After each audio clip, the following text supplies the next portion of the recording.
Interesting. I gotta find it. Oh, hang on.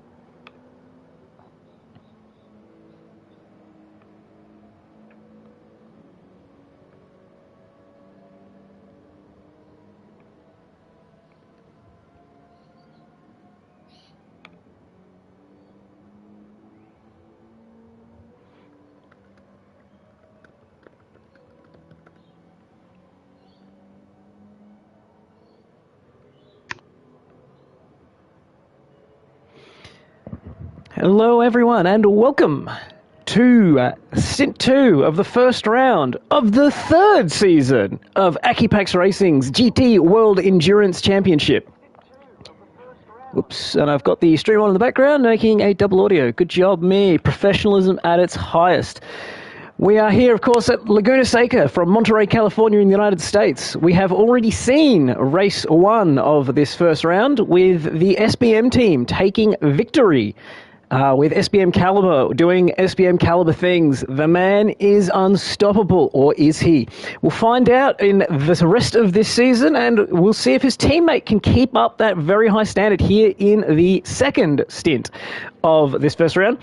For once, I'm not alone here in the commentary booth. I am, in fact, joined by former champion of the GT World Endurance Championship of Season 1.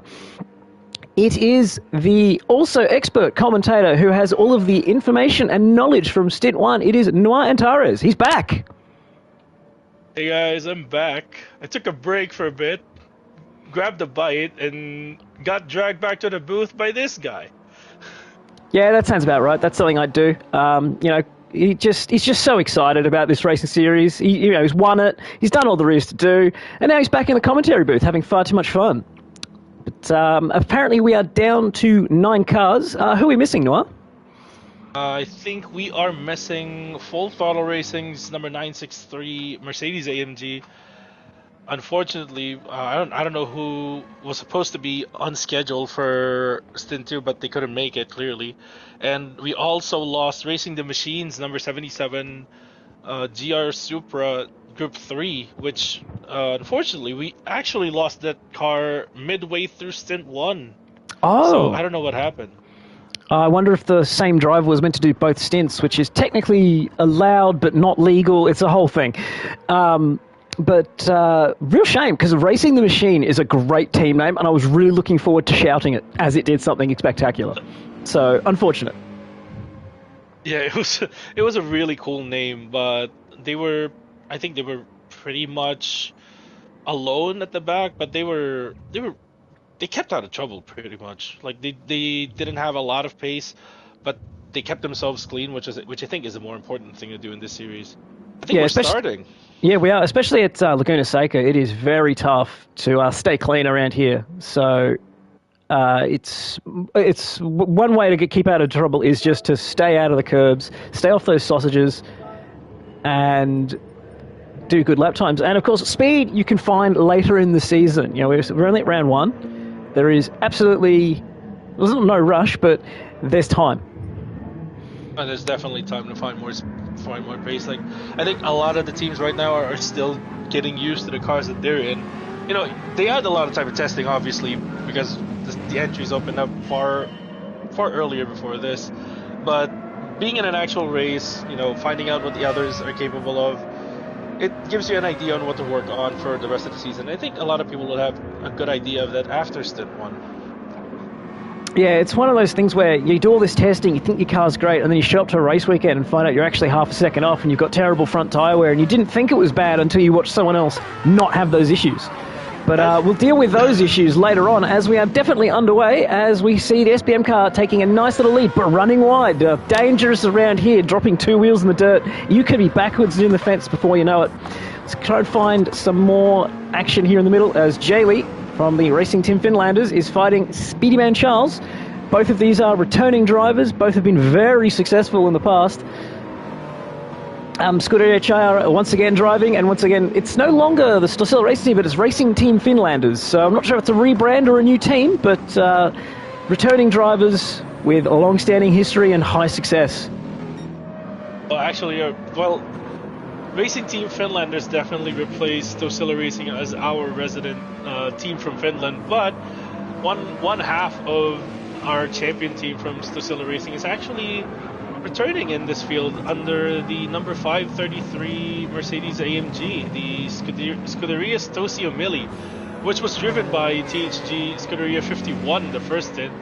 And I think it's Betelgeuse Finn right now, who's in 7th, driving that car. So we haven't seen STS Nibbles make an appearance yet, but hopefully we can see him sometime this season. And it's a mistake from Jaylee. He's got a wheel spin out of the first hairpin down the hill there, and has then wandered wide, got into the gravel, and then lost all acceleration. He's now back to 6th, and with dirty tyres, it's Betelgeuse looking to try and make a move, but unable to get there before turn 4 on the right-hander. So now going to have to dial back in and reset and see if he can hold off Betelgeuse without costing too much time, and is able to do so in that lovely bright green Supra. Hard to miss. Yeah, hopefully he didn't get dirty tires after going off track there for a bit, because it's easy to get dirty tires around here once you go off the track, and you carry it all the way probably until the whole of the next lap, really. So it's hopefully he didn't, and it looks like he didn't, because he's really still keeping the car on the racing line, and it's driving, pretty stable. It's looking pretty stable right now. Yeah, there was just a little wobble after the right-hander, and I thought, oh, maybe he's got a lot of dirty tyres, but after the next corner he was basically locked back in, so he's done really well to manage that if he has any problems. But looking like no damage on the radar there, so all good for now. Just a small time loss and a tight position loss, but for now he's doing all right, and it looks like he's moving his way back towards our series host, AXR Group, driving for the AequepaX Racing Team. Absolutely no bias here in the commentary booth about how great the AequepaX Racing Team is and what they've done for the series, but yeah, hopefully we'll see a nice good fight between these two. Yeah, hopefully we've seen a great fight between AXR Splash and Fred Dude that came down to the wire at the end of Stint 1, so hopefully we can see a similar fight between Joker and Groot. But right now I'm looking at P2, the TDR Racing BMW carrying a half a second penalty. I'm guessing he got that from the exit of the corkscrew running deep into the inside curb there. That gives you a penalty there, but you don't serve it right on the same lap. It makes you serve it on the next lap, which I think Pastinacalda would serve his penalty at the end of this lap coming out of the final corner. Yeah, because there is a threshold for how close you can be to the penalty zone before you can actually serve it. So you can pick up a penalty, drive through the penalty zone without serving a penalty, and then if you get forced to take it on the next lap. But if you got the penalty, say 100 meters earlier, you'll actually be forced to take that penalty. So it's all about a bit of luck to an extent about when you get your track limit penalty and when you're allowed to serve it, because the later, normally, the better you can have for a penalty, because it means you get the chance to just sneak away from your opponent and not necessarily lose position the further you go into the race. That penalty definitely did cost him, as Speedy Man Charles is now within a second of that BMW, looking right at P2 as P1 runs away now 6 seconds ahead of P2. SBM looking really sweet this weekend right now.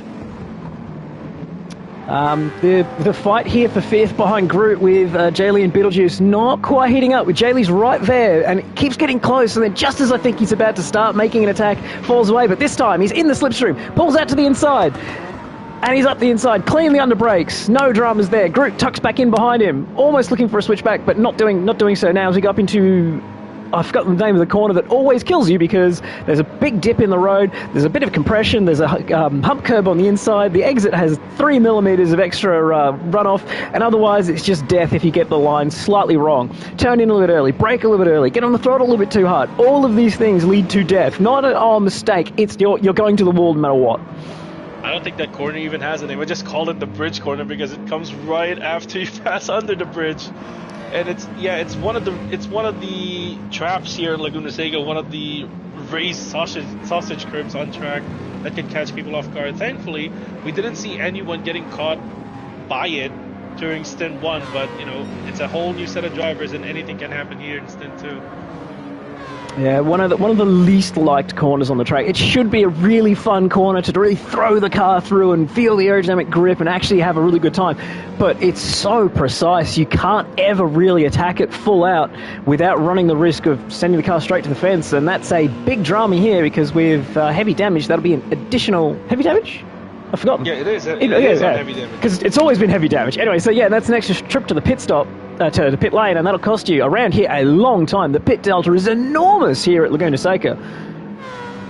Yeah, we've seen for a full service stop, it takes around like 40 seconds for a full pit stop to be done. Even just a drive-through would cost drivers easily 30 seconds. So you really don't want to be in the pits when you don't need to. Worth noting that the refueling speed is 10 litres per second, which is a little bit higher than normal for standard racing, with the default being 7, which means that the differences in fuel mileage won't necessarily be... Oh no! Groot's lost it going through Rainy Curve. The back end stepped out and then spun off into the gravel, has not hit the wall. Oh, just avoids the wall. No damage for him, but he is now back to last place with a mistake in the Rainy Curve. I've never seen someone oversteer Rainy Curve. So that RX Vision concept must be set up very much on the nose to try and get rid of the understeer that you sort of find around here at Laguna Seca. You're always looking for more grip, more turn, and then you find yourself in a position like that where suddenly the rear grip isn't there, and mid-corner it's just gone around on him. This is very reminiscent of what happened to that same car, the AXR Mazda RX Vision GT. It was AXR Splash earlier in Stint 1 that had issues being unstable out of Rainy Curve. In his case, he went to the left side of Rainy Curve, did a half spin, and because of the dirty tires, he almost did another spin getting back on track, just being a bit too aggressive on fuel. But we have seen some drivers earlier in Stint 1 also go off on the Rainy Curve and just take to the gravel to get back on track. It did cost him time, but at least he avoided damage here for AXR Groot. I wonder, is there a sausage curb down on the apex there? In Rainy? I don't think there is. Yeah, I don't think there is. I know there's a curve, but I don't know if it's raised enough. Or maybe that car, as you said, that car is just set up to be really, really peaky, so it might have gotten unsettled by hitting that inside. Yeah, by the regular flat curve, it's potentially unsettled him, because I don't... Oh no, MMR Luke Mitchell has disconnected from what I believe was 8th place after inheriting that position from AXR Groot. And that will mean we are down to 8 cars here very, very early on in this race. This is, of course, I forgot to mention, this is Laguna Seca 4 hours, when this is Stint 2, so it'll be a 2-hour stint. So 8 minutes in, we've still got a long way to go as we see Speedyman Charles now within 3.5 tenths of DCT Pastina Calada. Calda, damn it. Damn it, I was so enjoying, I love that name, I can never say it the way I wanted to. It's such a great name. Yeah, I agree. Hopefully Pastina doesn't have the stream up, because he'll just start laughing at our terrible attempt there and lose concentration. Yeah, but unfortunately we lost MMR LM Luke Mitchell, because he was actually planning to run this whole 4-hour race solo, and he already got halfway by finishing Stint 1. Unfortunate disconnect here from him. Yeah, I think you still get points. Yes, you still do. Yeah. Because he effectively gets, I think, 9th place points, because there's only 9 cars that started this race. But also, going back to your point earlier about, because I'm looking at AXR Groot right now, and going through Rainy Curve, there is a raised sausage curve deep in the inside, like beyond the standard white and red curves there. So I think he might have gone deep into that and hit that. And yeah, okay. Car. Oh, I've never had enough turn in at Rainy Curve to ever notice if there was a sausage curve down there. So even when we were running prototypes here in multi-class, I'm sitting there going at the inside of the Rainy Curve. I would always understeer around the outside of it. So, Pastina running a little wide there at turn 4. Keeps it on the road, but loses a little bit of time as Speedyman in the slipstream is once again trying to get close. But unfortunately, it just seems to be some aero understeer for that RX Vision as they go up the hill through the bridge curve, which definitely has a name, but I can't remember it. Oh, but it looked like he just touched the gravel on the way and it unstabilized the car, but it's still 5 tenths. Needs to be more like 3 or 4 if he wants to make a move. We'll see what he can do down into the corkscrew. I think the bridge curve is a good name for it. We should call it like that. Demon curve, evil curve, awful curve, stupid curve. There are many, many names for it. None of them correct. I mean, I guess it depends on who goes through it. It might be a demon curve for some people, but for those who get advantage, it's not a demon curve. Oh yeah, for the SBM guys, it's probably the casual curve. Yeah, it is. Again, I've yet to see how they take that in that very sensitive RX Vision GT. might be worth to like go on board with him for because they go deep into that curve, or maybe We'll they have to- avoid it like everyone else. We'll have to look into it, but for now I'm going to hang out with Speedyman Charles as he sits now under 4/10 behind DCT Pastina Calda.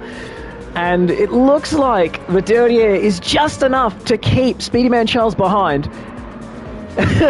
But running again, those two both pushing the exit there of turn 4. And it's just tight, but he hasn't quite got enough top speed or the acceleration or the run through the medium speed, high speed corners to get the run going. But he's just hanging it there, waiting for a mistake. That isn't, around here, a very viable strategy. But this time he gets a really good run up through the bridge curve, and he's not able to make a move here into the the corkscrew. Where are we? Are we in?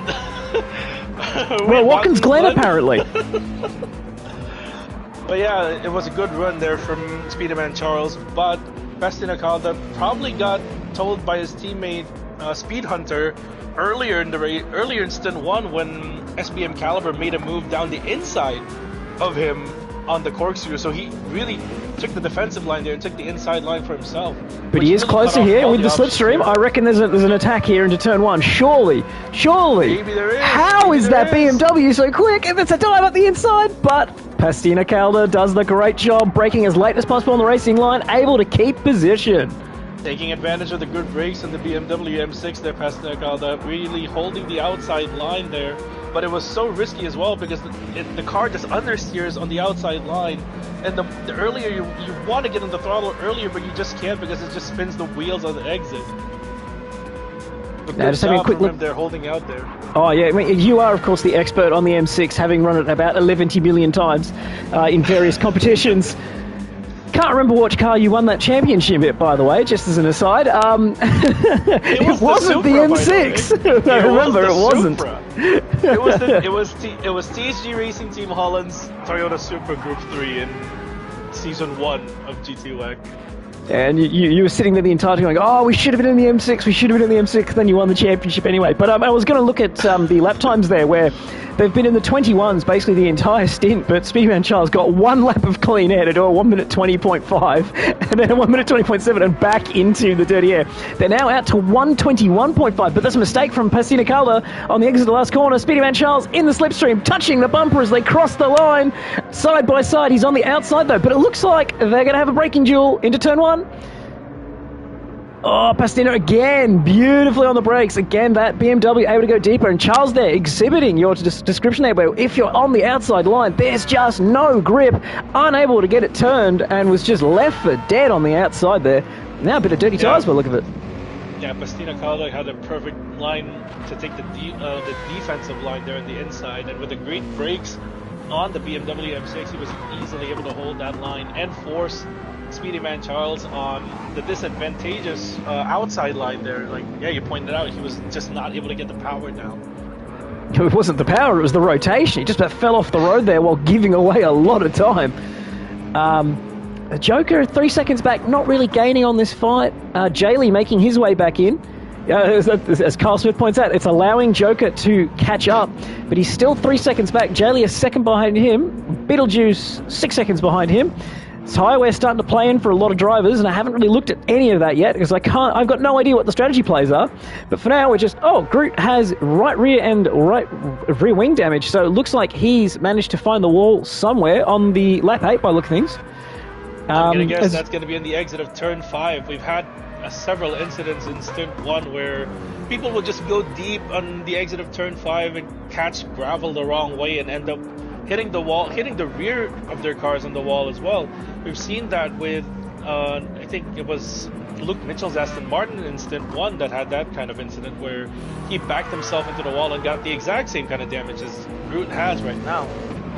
Yeah, of course I forgot that is turn 5 because turn 1 is actually the kink before the hairpin, which I mentally just do not count as a corner. So that is of course turn 5, you're correct. And that's probably the most common place to make a mistake because it doesn't have the same fear factor as bridge corner does, where bridge corner you know it can cause a big drama, whereas turn 5 just looks like a normal mid-speed corner, but there's a sausage curve on the inside. If you drop a wheel, you can absolutely spin it very easily. And Carl Smith letting us know that the strategy here is to go fast and to not crash. That is generally the strategy here, but Speedyman Charles having a couple of mistakes on this lap as the tyre wear starts to kick in. I think it's slightly rear biased, so that car becoming more oversteery means that he's just had a couple of wiggles and now back to a second off the pace, letting Joker get within 0.5 of him. However, what I was noticing is that Pastina Calda, very, very heavy front right tyre wear, but the pace is entirely unaffected. His best lap is at 20.8. And his last lap was at 21.2, so maybe he's just been backing up Speedyman Charles to try and give him lots of dirty air and lots of tyre wear, and is now turning it up the pace now that he's coming towards his pit window. If you want to look at something that heavy tyre wear, but the pace is not affected, look at our race leader, SBM Excellent, with the very heavy rear tyre wear and the front right. This was also the theme for SBM Caliber 50 in the opening stint of race 1. But the pace isn't really affected. However, it will come back to bite them in the closing stages of the stint within the last four or so laps of the stint. That's the most ridiculous tyre wear I've ever seen, because it's front right, rear left, front left in terms of which is the most degraded. It's not, a side or an end. He's literally got the whole car on a rotation for which one is burning out first. I've never seen that. That's incredible. Yeah, I was also wondering, how much longer can this car in particular, being as twitchy as it is, hold on with that much tire left, but somehow SBM has got their car set up so it does just that, running the tire up to their absolute limit on both tire life and the grip as well, where to find it on track. So the last lap there for the SBM car was a 1:21.0, but his fastest lap of a 19.6 means he's got 1.4 seconds of degradation. That's in terms of the way Formula 1 commentary deals with it. Whereas Pastina Calda has gone from 20.8 to 21.7. He's only got 9/10 of degradation. Speedyman Charles will have more, but he has a 5/10 penalty. So he's picked up a small track limit infringement somewhere, and is now back within 0.6 of second place here. So it looks like he has the pace. So if he can find his way into clean air somehow, he might be able to pass Pastina Calda. But for now, unable to get the job done on track against his opponent in the lovely BMW Art car. I was gonna say, if Speedyman Charles is easily able to get the back of the BMW, but struggle to pass him, I might consider, if that was me, I might consider undercut here, because the undercut worked well for some of the cars back in Stint 1. I mean, with the tyre wear that Speedyman Charles seems to have in terms of his advantage, you could absolutely take an undercut and then get the job done, because you'll be able to deal with 1 or 2 laps extra on the tyre wear and then just catch up with the tyre wear, because you've got so much tyre in hand across your stint. So he's looking at just under half on the rears and half on the fronts, whereas Pastina is probably half on the rears and 20% on the front right. So in theory, if he comes in earlier, you could make the overtake, but it may hurt you on strategy later on. But I think right here, right now, you'd probably just take track position and then let the raw pace that Speedyman Charles has in that car sort of look after the rest of the race for him, because once you have that track position, you can give away 0.5 second a lap looking after the tyres and not really come under too much pressure because of the dirty air here. Another thing to put into consideration for Speedyman Charles right now is the fact that Joker is slowly creeping up behind him, still being stuck behind Pastina Calda all these laps, so it gives a bit more justification, pull the trigger on the undercut, get position on the BMW, and keep the speedy AMG behind him. And we see the SBM car is in the pits at the end of 20 minutes, which means they will be making 5 pit stops for 6 stints here, using just over half a tank of fuel there. But the front right is completely missing. The right rear is all but missing. The left rear has, a few hundredths of a millimeter left on it, and the front left is actually feeling okay. And that means the SBM car loses the lead, as now DCT, Pastina Calda, and Speedyman Charles are fighting for position 1, the lead of the race. So, even though they may not have the raw pace, with their advantages in tyre wear, maybe these two can come back on strategy. So, as you were saying, the strategy difference may prove critical. Also depends, given Speedyman Charles' tyre wear in the Mazda compared to SBM's car, he could possibly go for a longer stint on a set of soft tires, especially now. They started on full fuel, so it's definitely going to have much better mileage on those tires on when he gets to half fuel, probably just a little bit over half for the next stint. So maybe it's also another strategy to consider for Scuderia Tiara right now to go long and cut off a pit stop at the end. Yeah, because that is the thing. We are talking about, getting the undercut, getting track position, but being able to cut a whole pit stop probably is faster, as once again he now is attacking the back of DCT Pastina Calda. I was going to say, with lower fuel, you've got less weight, which means you wear the tyres out less aggressively. But also, as the sun comes down, the temperatures begin to drop, which means you wear the tyres out less as well. So I don't see many options, and now Pastina Calda comes in as well. So it looks like they're going the overcut route. They're trying to cut a pit stop. I'm not sure what the strategy advantage there for Pastina Calda is going one lap longer. Maybe they can cut... Well, they'd have to find another 18 minutes across the next 4 stints to somehow get it done. So maybe if they get an extra lap on each stint, that will buy them another 3 minutes each stint. This 12, or if it's close, they'll have to find 2 laps somewhere. But if they buy an extra lap with each stint as the fuel comes off and as the temperatures come down, maybe they can find a way to cut out a pit stop compared to SBM in order to try and fight them later on. But for now, it is Speederman Charles, Scuderia Chiara? I cannot remember. I asked them last season how to pronounce their name and no one told me, so I just kept changing my pronunciation, hoping I got it right one of them. Wasn't it Chiara? Chiara? Was it Chiara? I can't remember. No one told me. I don't know. You've been saying it, and I believed you. Like, whatever you've been saying, I believed was right, and then I just forgot what you said and had no idea.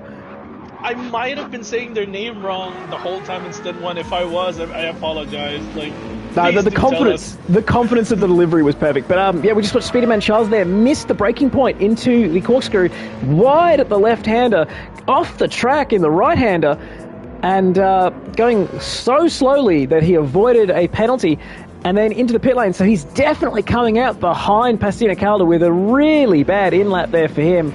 Not what they were looking for in the overcut.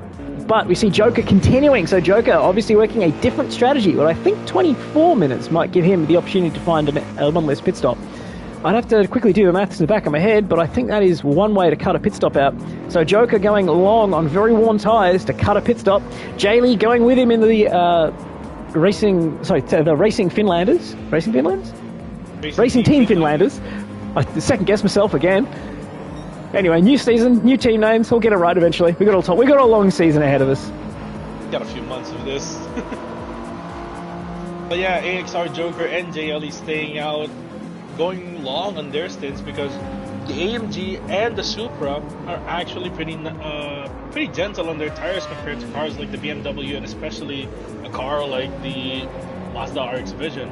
So JLE really taking advantage of that characteristic of the Supra and going long on these strategies. The same way his teammate made the most out of going long on soft stints for pretty much the entire race. We see McKnockback and Groot both in the pits. McKnockback out nice and quickly. Lovely livery on that car. It's a real shame we haven't shown any of it with the battles going on at the front. As one AXR car leaves pit lane, another AXR car joins pit lane. So Groot leaving pit lane just as Joker joins the pits. And Jaylee goes for another lap as he picks up a 5/10 penalty. But worth noting, SBM Extelen has caught up significantly since his pit stop. He's now only 3 seconds off Jaylee with that enormous undercut basically that he's got going. This, of course, will play out later on, but for now, it's a huge pace advantage that he's got in hand as Jaylee's doing the high 21s, low 22s. Extelen. Bloody hell. Extelen. Because it's, of course, German pronunciation. Hey, I've got my mate in from Germany. I'll call him, get him to watch the stream, tell me how to pronounce it. But he's done a 19.6 new fastest lap of the race. A 19.6 this early, almost matching the fastest lap from Stint 1 of his teammate SBM Caliber, which was a 19.5. But track conditions will play into this because the track is getting darker and darker and the temps are starting to drop a bit more. Yeah, his first stint had a 19.6 in it, and he's just decided to go do that on lap 1 after a pit stop. And you're correct, the tyre temps will absolutely change it. Of course, we are in the Californian desert, basically. So it's very hot here normally in terms of track temps. Carl Smith calling a 19.3. That's probably about right. Jay Lee serves his penalty and will cross the line, just not in the lead. So that is Racing Team Finland is back to second place, and SBM returning to the lead at the beginning of lap 20. They have now only 26 minutes through this 2-hour stint, not quite a quarter of the way there. Still a long way to go to have any sort of issue, any sort of mechanical dramas, hopefully no more internet dramas, because those ones are permanent, like Mr. MMR Luke Mitchell. Unfortunately, we lost earlier in this stint, as well as the two non-starters, which was Full Throttle Racing and Racing the Machine. Still my favourite name, despite the fact that they're not in the race. Effectively, by retaking the lead, Excellent has now a pit stop's worth of advantage over Gielli, who still has to pit within the next few laps. Correct. However, I think Gielli might be trying to sneak his way out to half an hour to only do 3 stops. As I jump back... Yeah, I do. Thanks, Kyle. Bastard. Anyway, we had Speedy Man Charles slotting back in on the back of Pastina Calda. And it was 4 tenths, 3 tenths, now it's back out to 7, and I think that means he's once again setting up to try and fight the good fight on track instead of going the undercut or the big overcut. 1 lap, or big slide there from Pastina Calda. Anyway, but ahead of them is still the other Finnish team, the Scuderia Stossi Umili. I was never going to get the last one. I knew it was Scuderia Stossi, and beyond that, I had no idea. So both Finnish drivers staying out on a very long first stint. Oh, so Pastina just spun out of the final corner.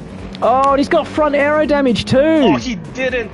He didn't have to have aero damage, but he hit the wall trying to turn the car back around, and that was the hit that gave him the aero damage. Oh, unfortunate on that one. I cut away at the wrong moment. So what did he do? He dropped the tire at the exit of the final corner, at the exit curve of the final corner.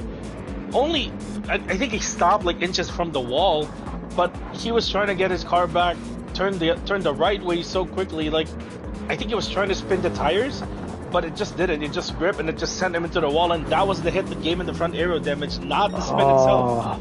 And that's really punishing too. Only 8 minutes after his pit stop, a couple of laps, and he's still got another... Oh, no, it was less than 8 minutes. It was 6 minutes ago. It was 4 laps ago, and he's still got to do another 15 before his next pit stop. But with front aero damage, I don't know if you'd want to be out there, but how else do you go about this one? Where do you take a pit stop to try and minimize your losses? As we finally see Jaylee. Oh man, I've just lost my mind on how to pronounce anything. I've lost confidence in everything. Both the Finns are in. Beetlejuice and Jaylee are in. Yeah, but this is an interesting point as well, because in Stint 1, this same BMW of Speed Hunter also suffered damage near the end of his stint. But at that point, it was worth taking the risk of just pitting early, minimize your losses. But as you said, what do you do in this situation when you're so early into the stint? You're barely even into the stint when you have that damage. What do you do? I think what he's doing right now, Pastina, is he's just gonna grin and bear it and run the rest of the stint with that front aero damage. But that's definitely going to cost him time. Because look, his last clean lap after the crash is only at 22.4, but he's running a softs. Yeah, so it might be one of those, and Jaylee comes out right behind him too. Oh, that's really bad news for DCT. Yeah, as far as I can work out, all you can do is realize what the next best strategy is with this many pit stops to come home and come in as early as possible to still get that many pit stops done if you're going to have to take the extra stop. So this is where you need someone else in your team there with an Excel spreadsheet and a calculator to work out what the best way home is. Because an extra pit stop may be 35 seconds, but with 15 more laps and he's losing a second and a half to his own pace, is that going to be worth taking the pit stop and then being able to run less fuel for the shorter stints and then gaining lap time back? It's all very complicated. It's tough to work out when you're in the driver's seat. Yeah, it's really it's tough to figure out, especially in a technical track like this that demands your full attention, especially when you get to the twisty bits. And even the fast bits like the bridge corner, you really have to be alert and, really pay attention to what you're doing. So you don't really have much headspace to calculate for your own strategy, looking like 30 minutes forward, an hour forward. So yeah, you bring up a good point. Hopefully there's someone within TDR hopefully that's helping him calculate an alternative strategy for him. Right now, what I can see is maybe he can cut the stint short. In exchange, he runs a long stint in the mediums at the end, to make so he doesn't have to make an extra stop. Yeah, it was a 21.8 on that last lap, so maybe it's not so bad. I would have thought it maybe make a very light front aero damage. So even though every corner here relies on front downforce to an extent, the more speed there is, the worse front aero damage is. And there's only one really high-speed corner, and that's Bridge Corner. And that's not really... So there's only one of them, if that makes sense. Otherwise, everything's sort of mid-speed. So he's getting a little understeer through the low and mid-speed, only really feeling it through the one high-speed corner there. But for this game, normally it's more the drag penalty than the aero penalty, I feel like, at this track anyway. But obviously he's losing time, and Jaylee, with much fresher tyres now, is once again attacking him. So he's traded one car for another, and it's once again under attack here for Pastina Calder. As we see Knockback coming into the pits again, or for the first... No, again. He came in not long ago. So must have had damage. Sorry, I've cut away from it. And Jaylee's literally gone past him on a straight line. That was poor from me, I apologise. But Pastina Calder fighting back, trying to keep the racing team Finlanders. Oh, Mr. Knockback jumps out of the way. Jeez, that was tight. Close. But well done. Got it done. Well done. I think Jaylee committed to the outside, and Knockback was already there. He didn't really have anywhere to go. Like, he didn't do anything wrong, but the way he jumped out of the track, really, to go off track to avoid the coming cars, I don't know. I think that was unnecessary I think Jaylee's line was unnecessary to begin. It was risky because he was running straight into the car that just came out the pits. But I guess they all came out of it unscathed, so I guess, I think that's more to do with Knockback keeping everyone alive more than Jaylee's skill on that one. But obviously he's committed. He wants to get past the TDR car. He wants to get up towards the podium and fight Joker and Charles, because I think he and Joker are on similar strategies. But sorry. Joker's running long, but Jaylee's running longer. So he now has to have that. Just use those fresh tyres to keep in touch with Joker, so that when he does take one less pit stop, he is not more than a pit stop behind, like the entire field is behind the SBM car. But that penalty is not going to help his case now, is it? Nope, not at all. And that's I think the only place you can really get a penalty is the corkscrew, because you can accidentally cut the second apex as a function of running wide through the first apex. Otherwise, there's a sausage curb to murder you if you try and cut any of the apexes. All you can do is run wide, and generally running wide here loses you more time than it gains. It's easy to just, commit to whatever line. Like, if you go deep through corkscrew, it's just easy to commit to that line, other than slowing down and, having to rotate the car basically mid-air, because that just ends up, excuse me, that just ends up making your car unstable on landing. But then again, yeah, if you commit to that line a bit too much, you end up cutting the second apex out of the corkscrew and getting yourself what's basically a second penalty, because you're losing half a second, yeah, but that's the run up to turn one. The longest straight, yeah. That's the punishing thing about this game, where anytime you get a penalty, the actual value of the penalty is at least twice as large as the stated value. So a 5/10 penalty will cost you closer to a second, if not more than, because of where you're hitting the brakes. You're losing half a second in the penalty zone, and then you're losing time all the way down the next straight. So any sort of penalty you get is at least twice as big as the value on the label. But, so that's, yeah, he was 11.6 back, and then it's 12.4, but then immediately finds a 10th under braking. So Jaylee with a lot of performance in those tyres and using all the roads. Probably latency seeing him drop the wheels there at every opportunity, because he is far too quick to be dropping the tyre on the way into the corner and not falling off the road. Yeah, I feel like it's latency coming into play, because even in Stint 1, I was seeing everyone drop the tires off coming into turn 4 and coming out of turn 5 as well. And that's not something you really want to do, like, if you're actually driving the car on track. So I'm guessing it's just latency coming into play here for us. Yeah, normally if you do that, you find yourself missing the corner quite badly. And there's a bit of a lull right now in terms of track action, so we will go on board with the SBM machine. At some point in the past there, they've done a 19.5, then backed it up with a couple of 19.6s, just to let everyone know that Extelen could be better than Caliber. You know, maybe there's some inter-team rivalry going on. You know, we'll start mixing in pot, because if those two start fighting between themselves across stints and start making mistakes, that's good for everyone, because they are destroying the field here today with a 25-second lead over second place. But, yeah, 19.504, is that quicker than Caliber? By my recollection, yes, it's already quicker than Caliber, because I think Caliber's time was a 19.55, and Extelen right now is a 19.504. So, and he could go faster, because the track times are just going to keep dropping. Yeah, I was going to say 19.50 versus 5.5, but it's cooler track time, so he should be faster. Just nudge, go on to it. What do you think? 2 more tens? You said 2 more tens for us to say, like, yeah, you're really faster than Caliber. Yeah, give us 2 more tens. You can find it somewhere. Yeah, the 3.0 or like a high 2, then we'll agree. Yes, you're quicker than Caliber here today.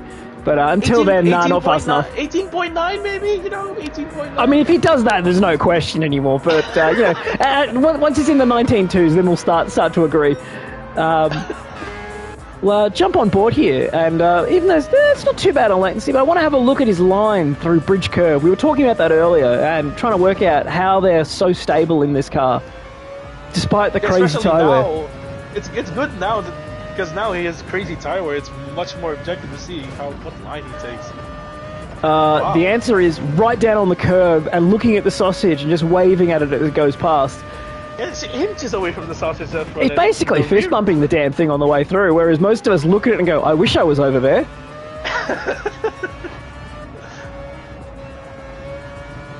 Seems to really rotate off the throttle. So they've got like lift-off oversteer dialed into it. They're the SBM car is able to take like a really narrow line into rainy curve. Compared to most cars. Yeah, really it feels like a prototype line where you can just sort of turn it in as narrow as you want, because you've got all the grip and downforce in the world, whereas everyone else seems to come in from a really wide line, and you turn it in and pray you didn't turn in too late, and you inevitably do, and then you're just stuck a car width wide the entire way around as opposed to getting it down to the apex. So really good car, really well driven too, obviously. Yeah, like they tune it to how they drive, it feels like, with how consistent they've been getting it to. Able to tune it like really down to the driver. Yeah, I mean, obviously it can't just be car, right? It has to be driver. Without a good driver, there is no good car. You can have the best setup in the world, but if you cannot drive it, it does not matter. That is true. And look at the way they just bump off the limiter coming in the bridge curve, though. Like they're getting up into the limiter. It's one of those places where you don't really want to shift for 0.2 of a second just to shift back down again. So they actually are just sitting in the limiter. It's very impressive. I think it might be for rotation, now that I think about it. We'll have to think about it. We'll have a look at it again. It could be a theory. Instead of shifting up, you get better rotation in the lower gear when you're off throttle. And this car does seem to have that little bit of lift-off oversteer going for it. So maybe that's the way they're getting through there. So they commit on the way in, make sure it's not going to hit the sausage curb, but then they let the lift-off oversteer do its thing to make the car turn a little bit tighter. Yeah, the car, and this is a rotary engine that revs really high as well, so it's maybe just bouncing off the limiter in the lower gear, like lets the rear move a bit more than, you know, shifting up to fourth would. Yeah, we were actually mucking around with a Porsche 911 in R-Factor 2 last night. We found that being stuck on the limiter actually destabilized the car, because the torque going from positive to negative meant that the rear tire wasn't getting a consistent torque load on it, and it was actually destabilizing the car in the high-speed corners. So if you hung the shift, you ended up spinning instead of taking the shift. Yeah, I guess, well, that might be similar to what they're doing here, because they're really hanging the shift up until, like, they're on the run up to corkscrew. They're hanging the shift even as they go out, they wash out wide to the exit curve. Yeah, it does look like a downshift for rotation, because it's basically on the rev limit the whole way. And of course, this is with like completely worn tyres. So that may be why they're fighting the worn tyres, but we'll see later on maybe if that is a fresh tyre strategy or if that is only a worn tyre strategy. And we see they've actually gone past the pits here for the 40th minute, so they are not on the 20-minute strategy. Maybe they're on a different strategy, try and get to five stints instead of 6. So we'll have to wait and see. But the lead is now out over 30 seconds to Speedyman Charles. Oh, yeah, there's much more understeer in Charles's car. We went through a rainy curve there, and there was nowhere near as much point in the Scuderia Chiara car. Last time was a 23.8, so he's made a mistake somewhere, but he's still got 7 seconds in hand over AXR Joker, who's very recently set a personal best lap time. But it is 11 seconds back to the Racing Team Finlanders car with Jaley at the wheel. His better tyre wear means he's only picked up 7/10 since we last saw him, but he's set a PB of 120.6 as well, and should be just inching his way back towards the AequepaX racing car. We look down, next is DCT Pastina Calda for the TDR Design team. Oh, and Knockback has now disconnected from the race. So we are now down to 7 cars. That is 8th place, and that lovely livery has now gone begging with the Mick Knockback, disappearing from the race. Pastina still carrying that front damage with 42 minutes completed in the race. We have 1 hour 18 left. So when he comes in, only he will know. He's just been doing low 22s the entire time. So the pace loss is probably 7/10 a lap. So probably not worth coming in for another stop. So he's done really well to manage that damage and adjust his driving style, which leaves him only 10 seconds ahead of Beetlejuice in the Scuderia Stossi Umili, which is now 10 seconds behind them. But remember, they are on a very long stint with incredible tyre life, so they will potentially come back towards DCT Pastina Calda with the strategy towards the end of the race. 24 seconds behind that, it's AXR Group for the AequepaX racing team, doing 22s consistently, just making consistent lap times, no mistakes in that tree there, showing anything off the road, so he's just doing the job for the team. Yeah, and Storm Pacer on chat brings up a good point about the Mazda and the AMG. Both cars having a rearward weight bias, like a weight distribution. Maybe that rearward bias would help in particular the Mazda rotate through the. I'm pretty sure the AMG does not have a rear weight bias. The Mazda might. Oh, it does. Does it really? It is 4852. What?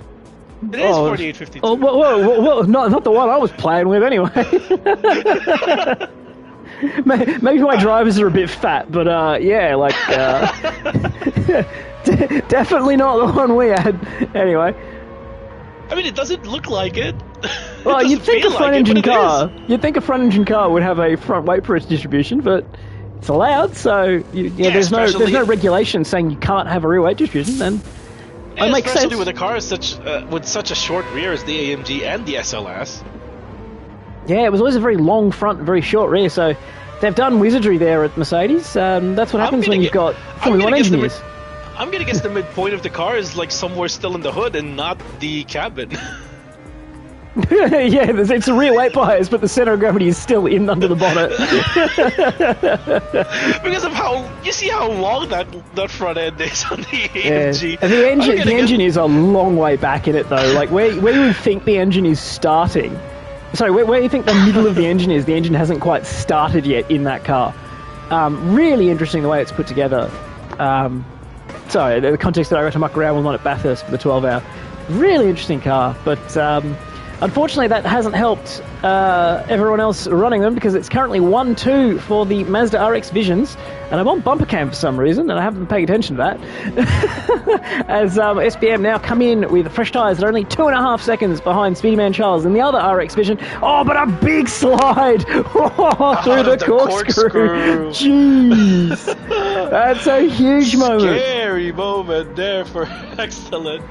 It was not far from the gravel, and once you're in the gravel out there, sorry, the sand, it's not even gravel, there's just no grip, and you make your way to the fence, and he could have picked up damage, and it could have cost him a pit stop, which would have brought the race back to life for us, because of course Extalen is now fighting to try and lower that fastest lap, to try and prove that he is the better SBM driver. Maybe he's listening on this broadcast, who knows? And Speedman Charles, 1 lap later, once again. 18.9! Look, the sun's coming down, and 18.9 is just around the corner. Yeah, you can see the digital number box they have in the top left corner of the windscreen. It's definitely saying 18.9. That's what they're aiming for.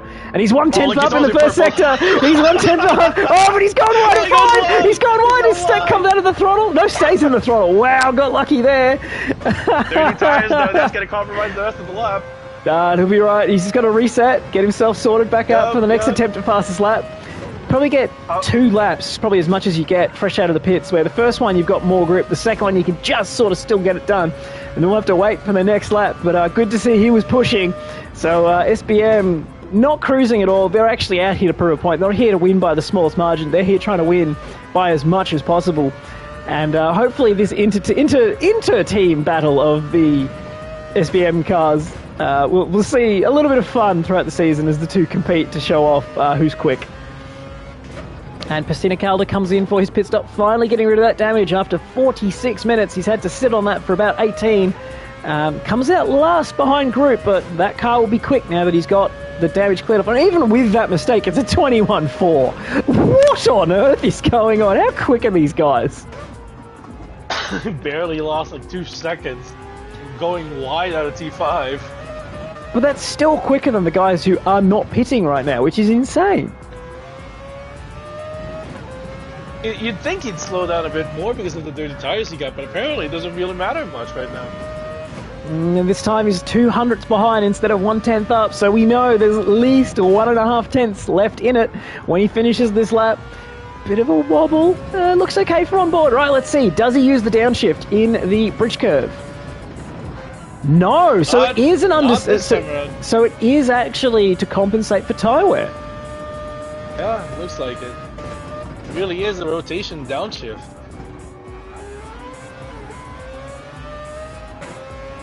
We check the split. He's up by only 500ths. That's not going to be enough to claim honours unless there is a lot left here in this final sector. Oh, looked like he just floated past the apex, but could be latency.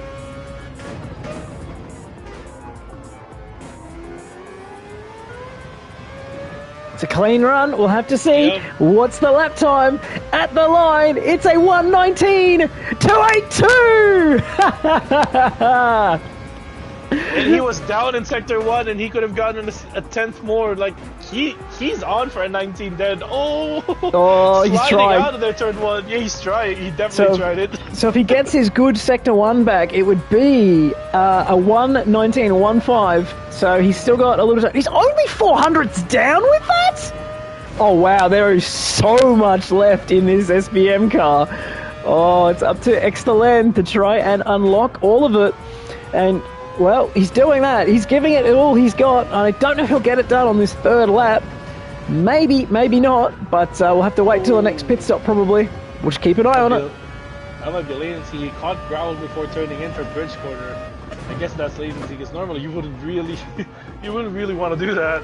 He was too quick through there. Normally, when you do that, you end up very wide and really struggling. And he's only a 10th down here at the 2nd sector. I guess he has to reset. He has to nail the lap from 1st sector down to the end. Yep. And that's one of the hard things, of course, when you're trying to get, in qualifying where you might have the pace, but you have to set all 3 sectors on your best lap. And that's one of the toughest things in real motorsport as well. You don't see it so much in, it's a 3.43. He gains time in the final sector despite the tyres being 3 laps old.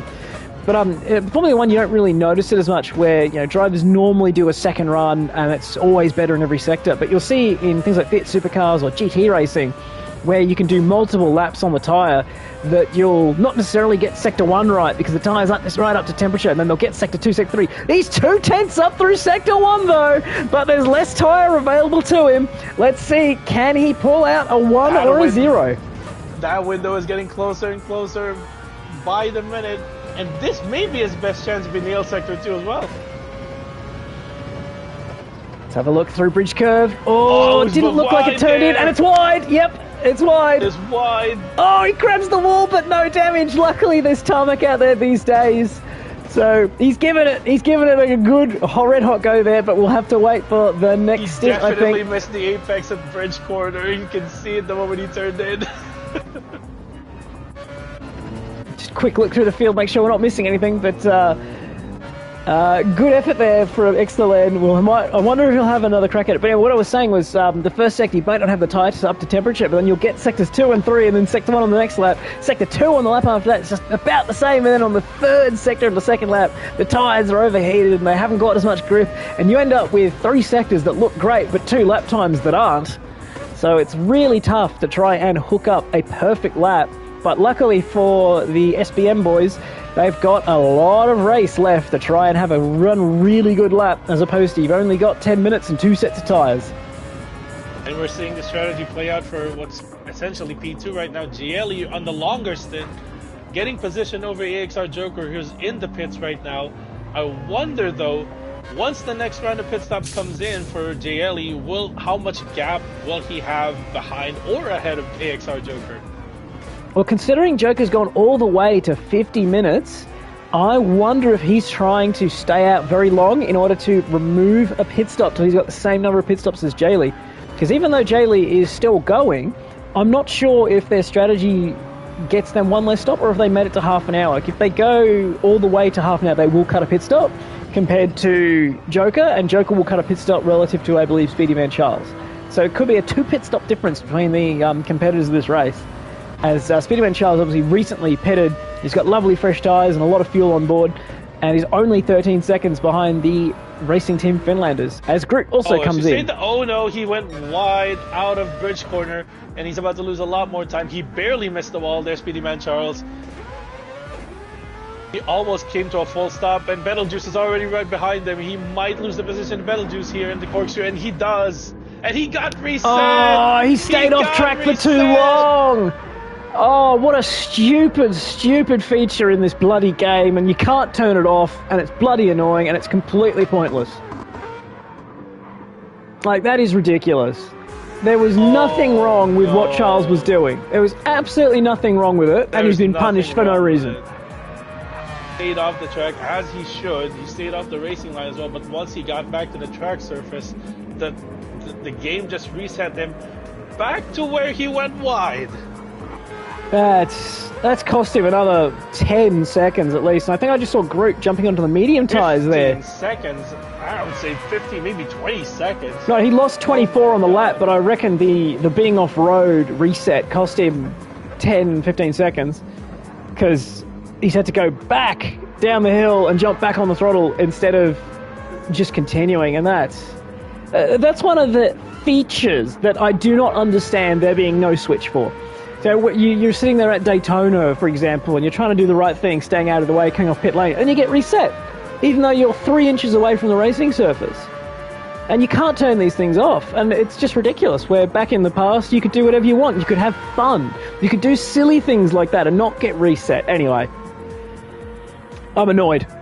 Alright, as we see Joker catching Beetlejuice. Those two both jumped past Speederman Charles during that collision during that off, but now Joker on fresh tyres is trying to fight for position. This is a real fight for position, by the way, because Beetlejuice will be stopping at the end of the hour, and where these two are on track is corrected for their pit stop difference.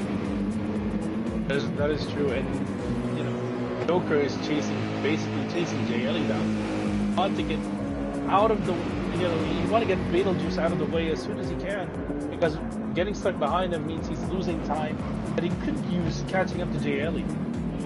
And there's definitely no Finnish teamwork going on here, where one car holding up another car that's fighting their other Finnish compatriot. That's definitely not happening, because they are in 2 completely different teams. They are fighting for their own honor and pride. AMG versus AMG. Can Beetlejuice hold on against Joker? Can Joker get past? How much time will Jaylee gain? It's all going to unfold in front of us. It looks like there's a learner plate on the back of Beetlejuice's car, so I wonder what that's about. We'll have to ask the Scuderia Stossi Umili team what's going on with that.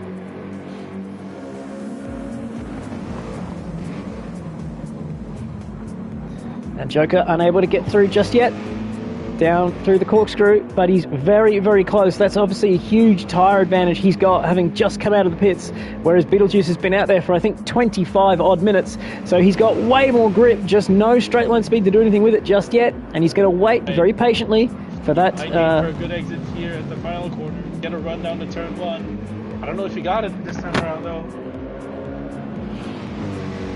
Yeah, didn't quite get off the corner the way you'd expect, and is now further behind at the end of the straight than he was at the start.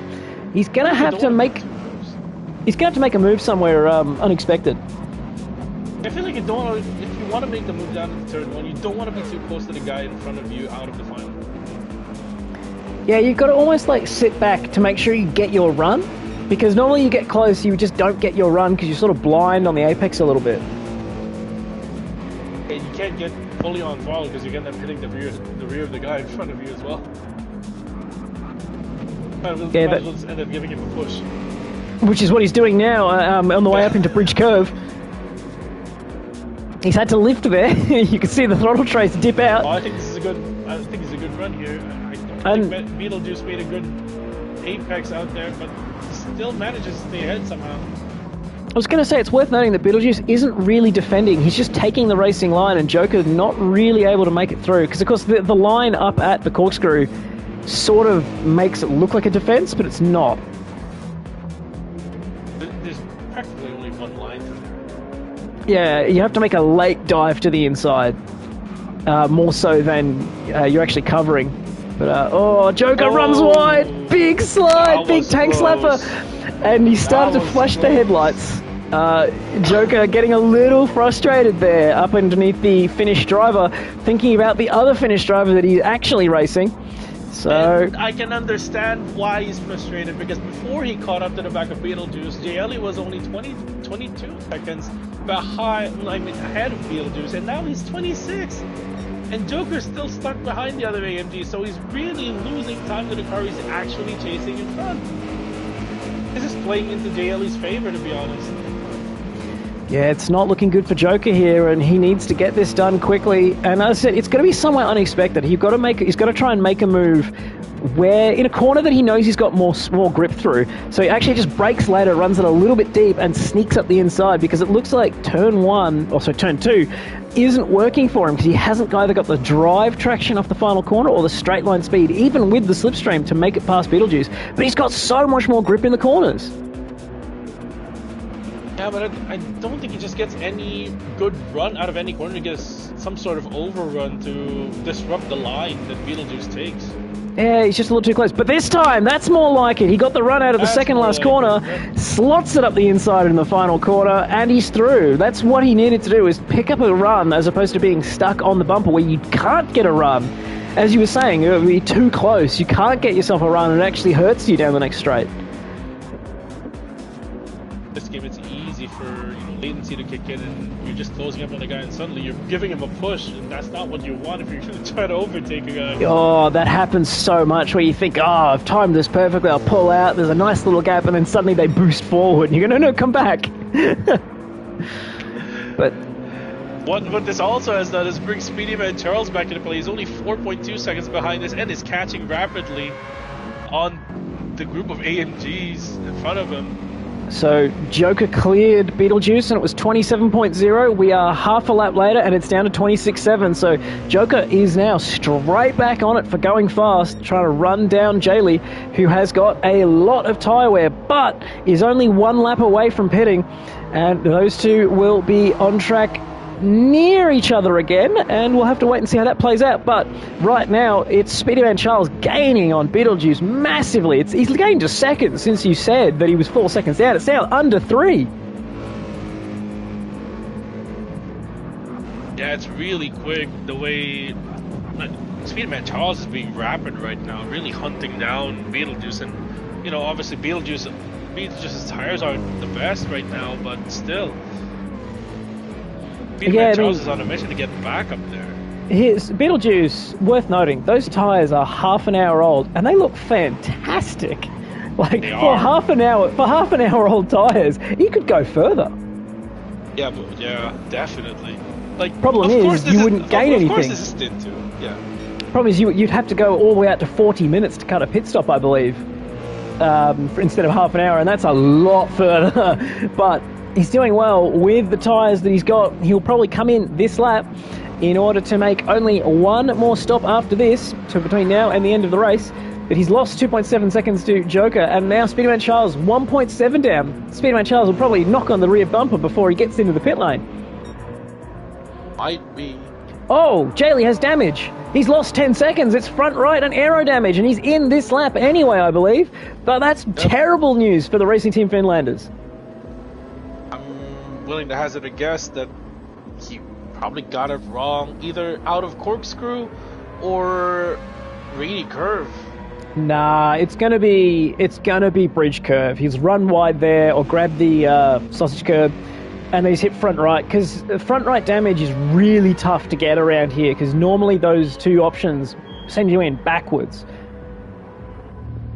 It could be bridge corner as well. I mean, he did lose 10 seconds, so probably lost 5 going wide and another 5 for the rest of the lap going into the pits. Caleb is calling his shot. He says that Extelen is going for a 19.0 at least, probably an 18.9.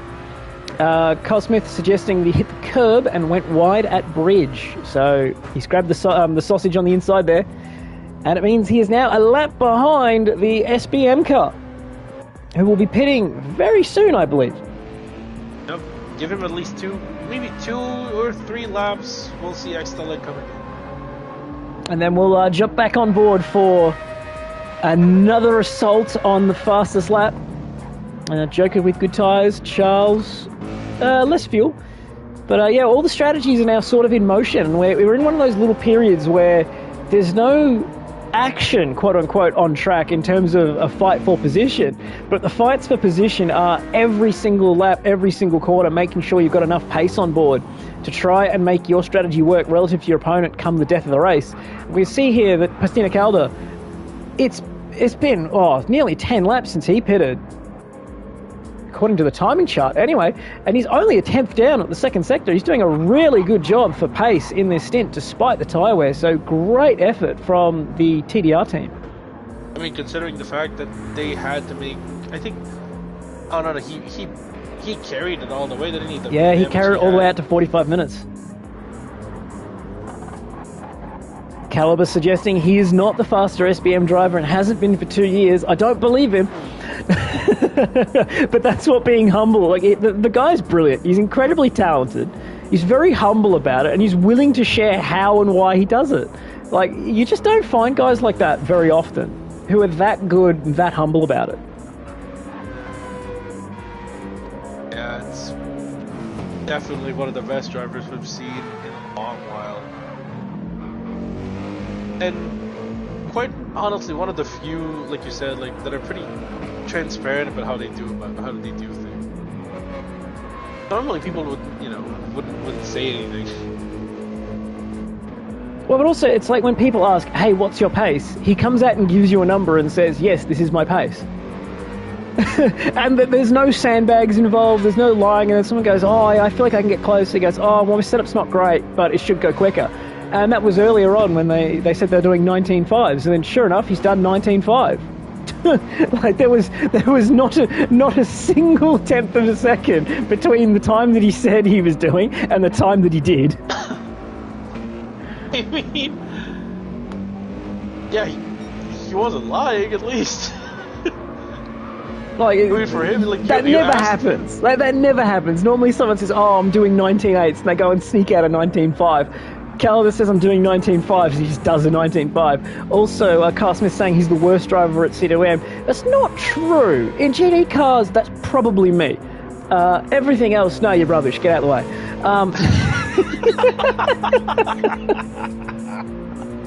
I shouldn't be laughing every team boss, but still. See, that's what I get away with on this team. I can do whatever I want as long as it's funny. And the line you have to draw is it funny enough? And apparently I got away with that one, as we see Joker lapping AXR Groot there. But Groot's still trucking along in 7th place, and the gap between Joker and Speedman Charles is down to 3.4 seconds. Ooh, interesting here. Maybe Speedy Man Charles making a play to be in that fight for second after all. It looks like he's gained 4/10, he's gained 2/10, now both equal on that lap, so he's just chipping away trying to get closer, but he still has to lap Groot. But of course Groot will jump out of the way at the most convenient opportunity, not necessarily the first opportunity, because Groot, of course, understands fair play, but doesn't have to compromise his race too much when his teammate's just up the road. Yeah. But I don't expect to see Groot blocking him. I do not expect to see that. Oh, and then he gets some understeer there, picks up some dirty tyres, dirty air, and then Groot jumps out the way, lets him through. So Speedy One Charles gets down to 3.1, but I think he was just deep into that corner, and now back out to 3.3, 3.4 seconds. So swings and roundabouts there for the gap between position 2 and position 3. I mean, of course, being the host of the series, it's not a good look if you're the one holding up, ignoring like 7 blue flags.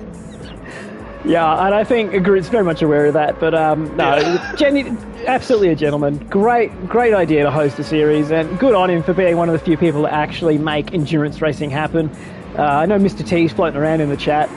He's probably the only other bloke I know who's actually hosting proper endurance racing.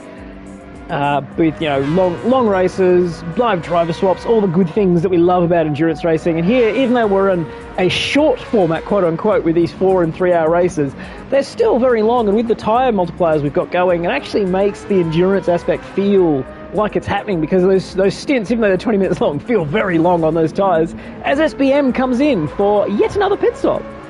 Oh, we're about to see the 18.9 here. On the very first outlap, or the first flyer, I should say. I mean, he'd hope so, because that's when the tyres are at their best. And Harry Mott makes a great point. The whole AXR team do absolutely deserve a shout out for making this series possible. This is the 3rd season, so we're obviously doing something right to be into season 3 for this GT World Endurance Championship. So the AequepaX Racing GT World Endurance Championship. This is season 3. It's round 1. This is the 2nd stint. Race 2, technically. Stint 2, whatever you want to call it. Here at Laguna Seca. And we've got, I think it's 8 rounds this season? I think so. I think so. I 3, 7, just to annoy 7. me. So we have 7 rounds this season. Yeah, an odd number to be. 7 rounds of the season, and I think this is the first of a few 4 hours. I think the other race is going to be 3. Yeah, so Blue Moon, Saint Croix, I can't speak French, and then Red Bull Ring are all 3 hours, and then Nürburgring Endurance is 4 hours, Monza is 3 hours, Fuji is 4 hours, so, SPM running wide there at Bridge, not getting you dialed in on those brand new tyres just yet, still bringing up the temperature on this outlap. But last time he had made a mistake on the outlap, it was a very quick lap that he set, so we'll have to just wait and see. I'm on board with him. We'll have to hope that he can do an 18.9 just so Caliber can be correct again as usual. I wonder though, as the temperature comes down, that car getting more understeery?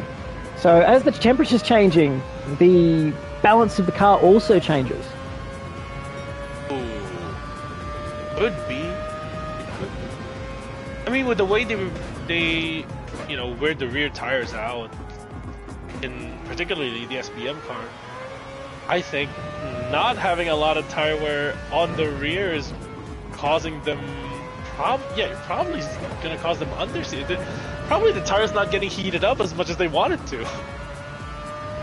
Yeah, it could be that it's taking an extra lap to get the tyres up to temperature out of pit lane, because of course it's a very long pit exit, so the tyres drop off a lot in temperature from their optimal blanket optimal blanket temperature. And we'll stay focused on this, and I'll mention something chat brought up a little bit of time. But right now, what can Extelen do? Ooh, this is gonna be interesting. It looks like a clean lap. It doesn't look like an aggressive lap. And he's 4/10 down. For all the hype that we're giving him, trying to get a faster fastest lap, I just hope he keeps it on the road. I mean, I'll be honest, part of why I've been geeing him up for fastest lap, because I want to see him make a mistake to bring them back into the field. But the problem is the SPM guys are so good. They can push for fastest lap. and not make a mistake, even at Laguna Seca with its 48 sausage curves, its death sand traps, and 4 different corners that are all race enders. So, all credit to them. Yeah, I mean, for us, maybe, you wouldn't take the risk that they're taking, but for them, they're still playing it a bit safe. They're still having a safety margin. As they say that, it's 2/10 up in Sector 1 right now, but he went wide on T5 a bit. Nearly dipped both tires and got pulled into the gravel right there. Oh, oh but my god. Yeah, so the difference between the humans and the absolute legends that these guys are is when we push. When we push, we're taking more risk than they are for the same pace. So they're seeing this as, it's a little risky. We're sitting there going, geez, this was a half a millimeter from disaster. So once again, making the mistake at bridge curve, running wide, but there's 2/10 in that first sector, which means it's a 19.0 available to him if he can get the lap together and hook up all the remaining sectors at the same pace, not even at a better pace. If only we could control what we see on the MFD, I'd love to see what the optimal is on that one. Oh my lord, I would too. Man, if we could see the MFD and see the optimal lap time of Excellent, that would be crazy. I'm gonna guess it's an 18. Oh, hung the shift in the wheel spin. Oh, come on. Oh, no, the pressure's got to him, boys. I've got to say, I reckon the pressure has got to Excellent here. Knowing that everyone's watching him fight for fastest lap. Maybe he'll get one more lap at it, then we'll go back to watching the rest of the race as we see, the strategy between Joker, Jaylee, and Speedy Man Charles. How many laps does he have on those tires before, it just doesn't, it's not enough for hot lapping anymore. But again, the problem he's having, he's not been able to hit the apex of the bridge curve as he used to. Like, I think even on new tires, he might have to hang the shift in third. He might have to do the downshift, the rotation downshift, just to get the car to hit the apex down at bridge curve. Because I think the tires are just not warm enough anymore. The fronts are just not warm enough anymore to grip to where he can hit the apex reliably. It's a phenomenon whereby the more grip you have in a car, the more understeer it has. Because when you're on throttle, you're taking away rear grip from taking grip away from the lateral component in the longitudinal component, which is pushing you forward. But as the grip level comes up, that percentage loss feels like it's less, and you end up with relative understeer because the rear end's no longer breaking traction because you've got more grip available to you in the lateral direction. So as the grip comes up, you get more understeer. As grip goes down, you get oversteer. So that's why you go to a softer tyre, it always feels like it understeers. You go to a harder tyre, it feels like it oversteers. And again, up in Sector 1 and then wide at Turn 5. I don't think it's going to happen this time around for Excellent. He's going to have to wait. Must move towards the rear in this car because of how... Yeah, that's what it feels like. The Mazda would always use the rears a bit more, right? Because of the weight distribution being rearward and that. Yeah. Always on corner exits, it would warm up the rear tires a bit easier. But the fronts are probably struggling to get warmed up to the same point as the rears are, so that's why... I don't think it's they're struggling to get warm. I just think it's the rears aren't overheating as much. So they've got more grip now. Right, that could be a thing as well. Because it's probably still warm, because of course, Laguna Seca is hot as, and it's probably still warm even though the sun is going down. It hasn't gone down yet to start giving us desert levels of cold, which apparently get very cold when the sun goes down. Anyway, hopefully, I mean, it's still a 19.3, but I want to cut away and start looking at the gaps to the rest of the fights. I think you can, because he's running into Pastina Calda. Yeah, he's caught Pastina Calda, who is P6 right now, but he's only 3 seconds behind Beetlejuice, who stopped, on schedule about on the hour. So he is now trying to run down Beetlejuice while also not holding up the SBM car in the lead, but also having to get out of the way when that opportunity comes, because he only pitted a couple laps ago, so he's got fresher tyres than Beetlejuice, and he will be coming in center, so he has to clear the Beetlejuice car in order to try and fight back the P5. Yeah, minor thing here, Joker in P2 had to serve a half-second penalty, obviously coming out of the corkscrew again. Effectively, a full second to take out the gun. Yep, I'm just jumping on board, and he's got very little fuel left, so he will be in very soon. And his gap over Jaylee is now out to 21 seconds. Ooh, it runs a little wipe. That was latency. Out to 21 seconds. So that's most of a pit stop now. So it's becoming really touch and go here between the AequepaX racing car stealing third place relative to the not Stosilla. They are Racing Team Finlanders. Sorry. Force of habit. I was talking about Stosilla Racing Team and winning all of last season with Jaylee and STS Nibbles at the... Nibbles? Jaylee was in a different car. Was he? He was in an Oh, jeez, he was too. It was in an Aston Martin, then he went to... I think he went to Viper mid-season. Oh, yeah, there was a car change. Man, I'm doing terribly. I'm not even remembering right. Good lord. You were the one at the booth last year, not me. To be fair, it was like 5 in the morning. Like, what am I supposed to do? Short-term memory doesn't work when you don't sleep, so it doesn't become long-term memory. But then again, I was on track last season racing. I would remember some of these things. And hold up, Mr. Yeah, because you had to fight them. Yeah, Mr. T says, "Come on, Pasta, earn your salary." You pay these guys? Well, no, I think he pays them in pasta. Oh, I thought you actually pays them because that would make me look bad. I mean, mate, you're already here. We know you look bad. You'll be right. Oh, come on now. I can't not take an open goal when you give it to me. Anyway, Jaylee there, only a couple hundredths off his personal best. Long way into his stint, 16 minutes into his stint.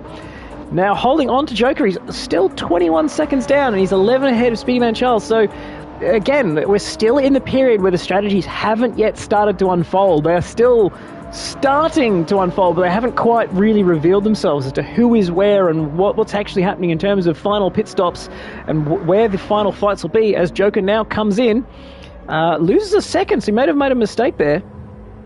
I think we're not that far from that point to see where the strategies converge. I think we are 13 minutes away from that point. Yeah, so we can see Joker coming in here with 1 hour 17 on the clock, which means there's 43 minutes to go. He is one stop from home, no question. It is one stop, absolutely dead on. We know Jaylee is doing half an hour, yep, which means he will pit at the 1 hour 30. He will be one stop to go from here. So the real position between Jaylee and Joker is wherever they come out. That is real position. But Joker will have lighter car and fresher tyres for basically the entirety of this stint, and then he'll have fresher tyres for the final 20 minutes of the race to run down Jaylee. Speedyman Charles has had a recent pit stop, which means he will also make one more pit stop, but he will have either 2 or 1 shorter stints than Joker, but they will both have 1 more stop, and I'm second guessing myself because he's done 5 laps. Joker, it's pretty much Joker and Charles in the same strategy. It comes down to where I think it comes down to how far Jaylee is ahead of them when they do make their final stops. Yeah, because like the final 20 minutes. Speedyman Charles will have to come in theory, sooner than Joker and do a longer stint, and there's only 3 seconds between them.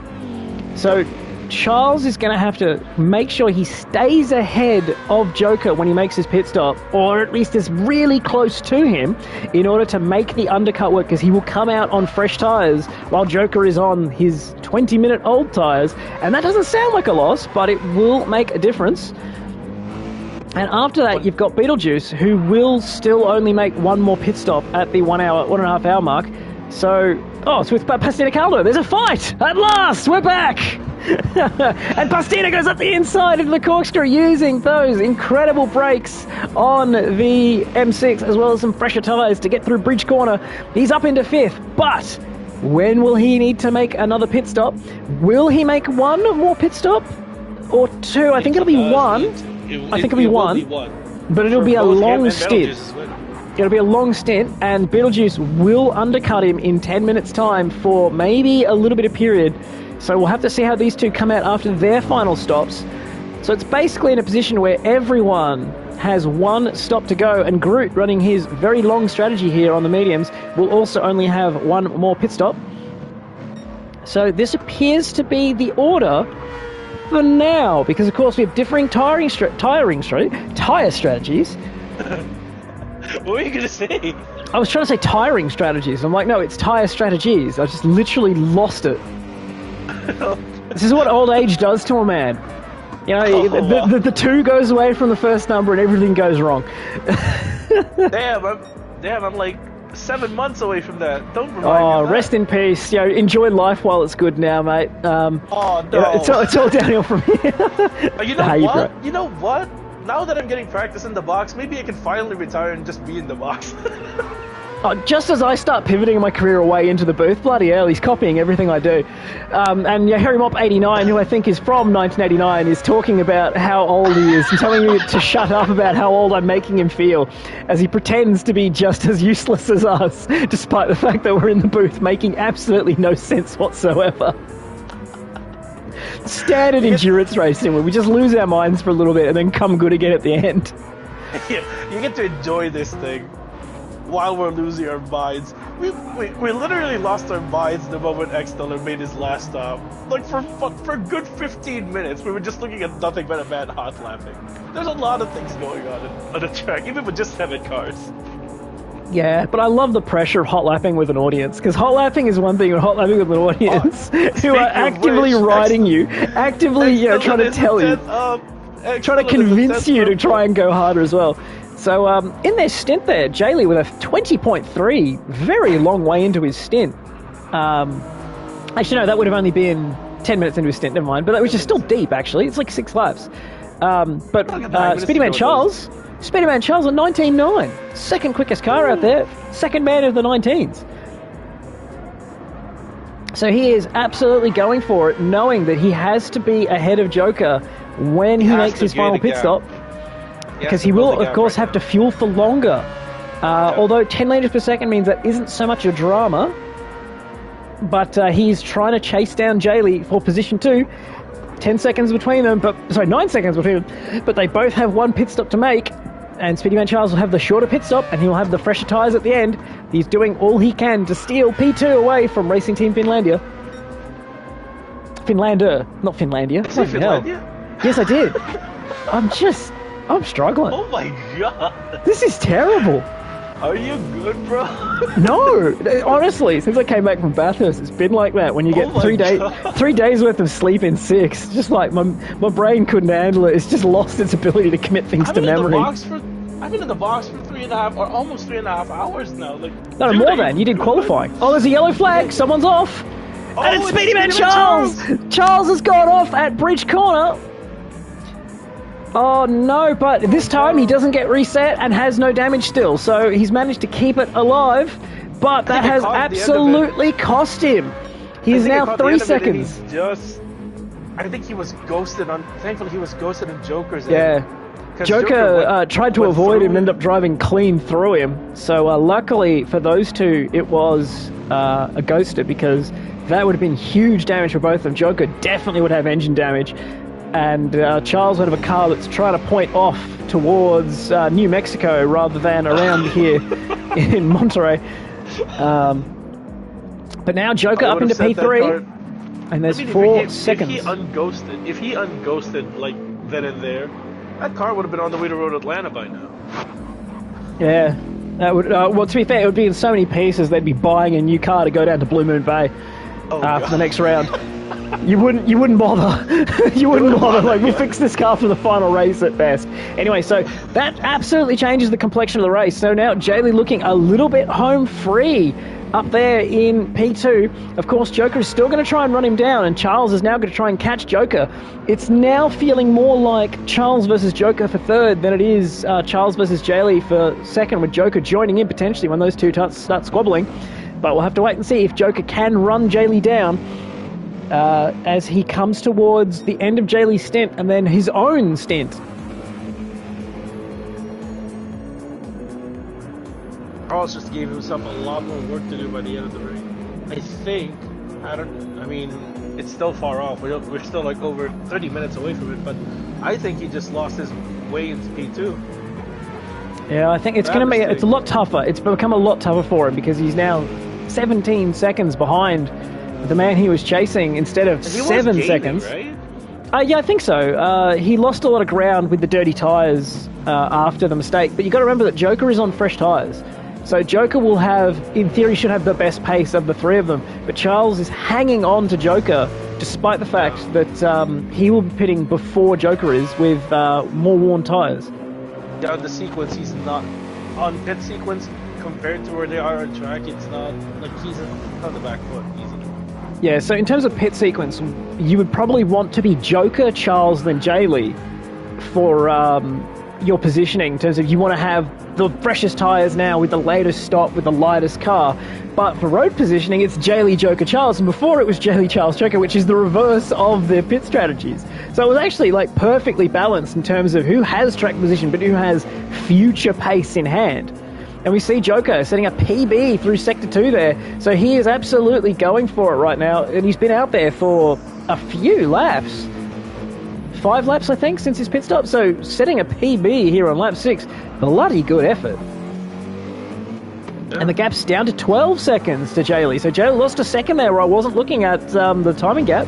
And Charles hanging in there at 4 seconds as Exterlen. So it is a PB, a 20.4 for him. As Exterlen now comes in for another pit stop, and we will see the last hot lapping attempt. No, not the last. They'll have to do 34 minutes. So maybe they'll go to mediums and get it home, or they'll have to do 2 stints and a very light car to push it deep into the 18s. But for now, we'll go back on to Jaylee as the fight for P2 heats up. It's down to 12 seconds. The tyre wear is kicking in hard here for the racing team Finlanders. They are starting to struggle, and the gap is coming down rapidly. And again, this will happen at the end of the race. So he's going to have to find a way to look after the tyres a little bit better. Look at that. 44 liters of fuel and fresh set of racing softs for Exterlen. So he's definitely going to go for it, I guess. Makes sense, because he's only got to do 34 minutes, which is 17-minute stints instead of 20-minute stints. So, oh, by the way, for the Racing Team Finlanders, guys, you can set the depth on your Racing Team Finland sticker on the diffuser to be a little bit shorter, because right now you've got this really cool triple effect on each blade of the diffuser with that logo. And because it's been cast on the angle, it actually has its own little slope on the sticker. Hold on, let me look at that. It's great, I love it. It's actually on each strake of the diffuser on the left and right side from the outside, and it's got a little angle down because it was cast, looking ever so slightly down from the side-on position. Sorry? Is that on the front? Or no, rear diffuser. Oh, it's in the back. I don't know how, Harry. Harry, I have literally turned all the settings to off, and it keeps giving me menu music. Like, I just keep getting it. I have it all set to off and 0, and it gives it to me full blow-up bore anyway. So I think it's because I've got broadcast mode on, where it just turns all that stuff back on. I mean, maybe it's intentional. Maybe they attach the strakes individually. That's why they put the logo on every single one. Yeah, no, that makes sense. That's something we would do, where we'd prep everything to be set up properly, and then all the streaks go and you go, that was a mistake. But yeah, Jay there, 1.3 seconds down on his own best lap. And the gap comes down further. Joker now down to 10 seconds. And Jaylee still has to do at least another lap before he can come in. And, well, this is getting very tight. Oh, no, Charles has lost time. He's lost even more time. He's now 17 seconds behind Joker. He's gone off again. It's a 33 on the previous lap. He's now only 1 second ahead of Pasina Calder. Oh, wow, that's terrible for Charles. It's all gone wrong for him here. Pastina now fighting back to try and steal P4. It's now a straight fight between Joker and Jaylee. And have a quick look and see what Exterlen's got in terms of pace here for his fastest lap assault. Actually, no, you keep us an eye on Exterlen and let us know if I need to be on board. Because right now we've got Pastina catching Speedy Man Charles. Under a second now. As it goes back to over a second. And that comes back under a second. Thanks, guys. Pastina much better on the brakes there at turn 1 despite the worn tyres. Half an hour to go. We will start seeing the final round of pit stops coming through. Expecting the finish drivers in with Beetlejuice and Jaylee sooner before we see the guys doing 24-minute stints and then the guys doing 20-minute stints. Going to be bad for Charles as well, because even against Pastina, he has to pit before him. I don't think so. They've got... oh, no, they do. So you're right. Charles has less fuel, but Pastina's tyres are probably limiting him more so than his fuel. But we'll have to wait and see. So Charles will be in within a couple of laps, and I think Pastina will do a couple laps longer than that. And then the last man in should be AXR Joker, and then we might see another run from Exterlen.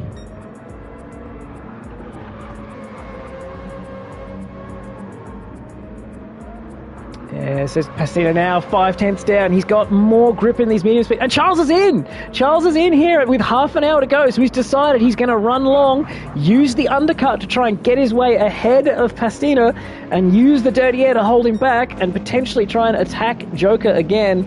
But Joker now 9 seconds behind Jaylee for P2. How are we doing in fastest lap hunting territory? So 19.9 for Extelem. It's full of reds on my end. 9.2 here for position 2. Joker now 9.0, gaining with every turn. Jaylee will probably be in this lap, but he can afford to go one more lap if he really wanted to make sure he's got less tyre wear in the final stint. It's brave, but it would mean that he's able to fight Joker on more even terms at the end of the race. And he does stay out. Wow, that's brave. He's giving away the time now to make it harder for Joker to pass him later on, and he can feed him dirty air to make sure that he still has the grip advantage. Apparently there are dad jokes going in chat, and I wouldn't know because I'm not a dad of 3 trying to start my all-star lineup in the basketball arena. God. Oh no, why did you have to do that? I mean, that's part of being old, apparently, from Mr. Harry Mop. Oh. Anyway, Joker now down to 8.3 seconds, 20 seconds ahead of Pastina. Groot coming in, completely out of fuel for his final stop. It looks like he's going back to mediums. Excellent. We'll find out. Purple out of sector 2 right now. He's coming up to the final corner.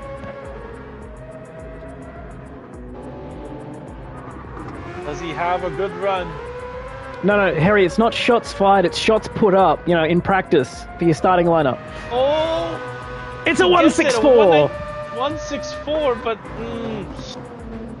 he gained time in sector 2 on that lap. Did he lose time in the final sector? Or was it sort of equal? He actually gained as well. Oh, okay. He gained a few hundreds. So it's just the first sector where he's missing that God sector. And Jaylee will be in this time. It's 7.5 seconds for position 2. Jaylee comes in, 1 hour 32 and 30 seconds. He's got 27.5 minutes to run in the final stint, which will be longer than the man who now takes over position 2, AXR Joker. 40 seconds off the lead, but only 7 seconds away from his main rival. And he has to go very quickly now without making a mistake because Jaylee will be getting the undercut, but he will have low fuel. He's still got reasonable tyre quality, and that's the beauty of being on the strategy he's on. He never really has bad tyres in his stint. He's always got a quality of tyre available to him, so he can push and stay on the pace even though he is in the end of his stint. And Jaylee taking a lot of fuel, it feels. And now he exits the pit lane, well ahead of Speedy Man Charles, who also came in by now, but made those couple of mistakes and lost 30 seconds. So it's a real shame for him because he would be... Charles effectively fighting Pastina right now instead of Jaylee and Joker. But he's been quick, so we'll have to wait and see. But yeah, he really should be in this fight. A couple of mistakes at Bridge Corner have really cost him. And that's what happens when you start pushing and you're not an SBM driver. You hit that sausage curb and it goes wrong, as opposed to you just run a little bit wide and just kiss the wall and don't get damaged and get away with it and keep driving. I haven't had my eye on that half lap. And Joker there doing a 21.3, not what kind of lap time he was looking for. He looked pretty quick for the first couple of sectors and then lost a little bit of time. So Pastina still 21 seconds down, and Pastina is in with 26 minutes to go. That front right has given up on him. He's going to have to do a little bit of a longer stint if he wants to get home from here. Oh, it's only 25.5 minutes, I apologise. So it'll be okay for him, but it's a little bit longer, and it's a question of where he comes out relative to Charles in their fight. Coming down the corkscrew. Yep, and we'll have to wait and see. Pastina's now in the box, and Charles is making his way down the final sector. Waiting on fuel now for DCT Pastina Calder for the TDR Charles design is coming team. Out of the final corner. Pastina's ahead, I think. Oh, I think he's ahead. but he will have cold tyres on the exit of the pit lane. And as he's a little bit slower around the inside there, but for the most, it looks like Charles is behind. But by how much? It is showing us 3 seconds on the timing screen, but it's coming down because, of course, you've got those cold tyres you have to warm up. And it looks like it's going to be 3.0, 2.9. Pushing hard here, Charles. It's now 2.9 seconds. Lap 69 with 25 minutes to play. Remember, Pastina has high tyre wear compared to Charles, so Charles back to stint 1, stuck behind Pastina Calder, trying to make his way through, 2.7 seconds between them. That is their fight between now and the checkered flag. Charles making big ground so far, down to 2.5. I think he wants to get up there very quickly and get it done early. Yeah, I think so too. Like before Pastina Calder hit its stride on the lap times in that BMW, because the BMW, I think, on raw pace has a bit of a slight advantage over this particular Mazda. Worth noting, Beetlejuice is only 9 seconds behind Charles here, so if either of these two make a mistake while fighting each other, Beetlejuice could come into play in P6 there and steal away either a P5 or a P4 from both or one of these two. If anything goes wrong, it's now 2.4 seconds for the gap between Charles and Pastina. 6/10 gain on that lap, but then again, the BMW had cold tires, as you said, coming out of the pits on the previous lap. Hopefully, those tires are going to start to get warmed up right now in this lap, and maybe start to like even out that gap. Charles is pushing. I'm just having a quick look at Joker and Jaylee. Joker doing a 21.3, Jaylee doing a 20.5. The gap is now under 27 seconds between them. So at this point, it looks like Joker will come out behind Jaylee, but there are still a few more laps before his pit stop, so we'll have to wait and see.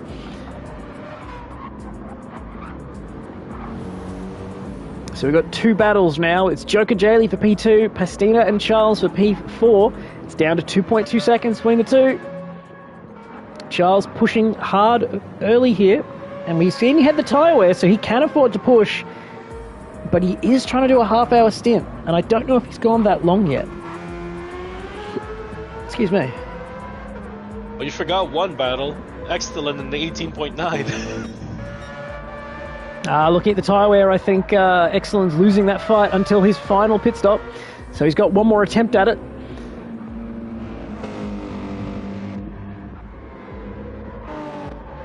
And it's still 2.2, so I think Pastina might have taken a nice slow first lap just to let the tyre come in, and he's now starting to push because the gap has stalled at 2.2 rather than accelerate, but he's gone wide at turn 5, hasn't gone off the road, must come back on, but it's cost him a couple of tenths there.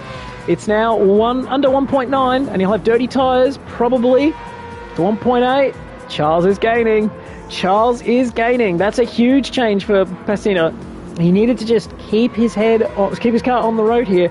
Mistakes like that will cost him a lot. And he knows from the first stint on similar tyres, he can hold Charles off. So it looks unstable, the BMW. It's down to 1.4. This has not been a lap for Pastina. I think he's a little discombobulated here. Needs to just find his rhythm again and stay on his line, because that's worked brilliantly for him in the first stint. Now it looks like he's just feeling for the car a little bit, trying to find more speed. He doesn't need to yet.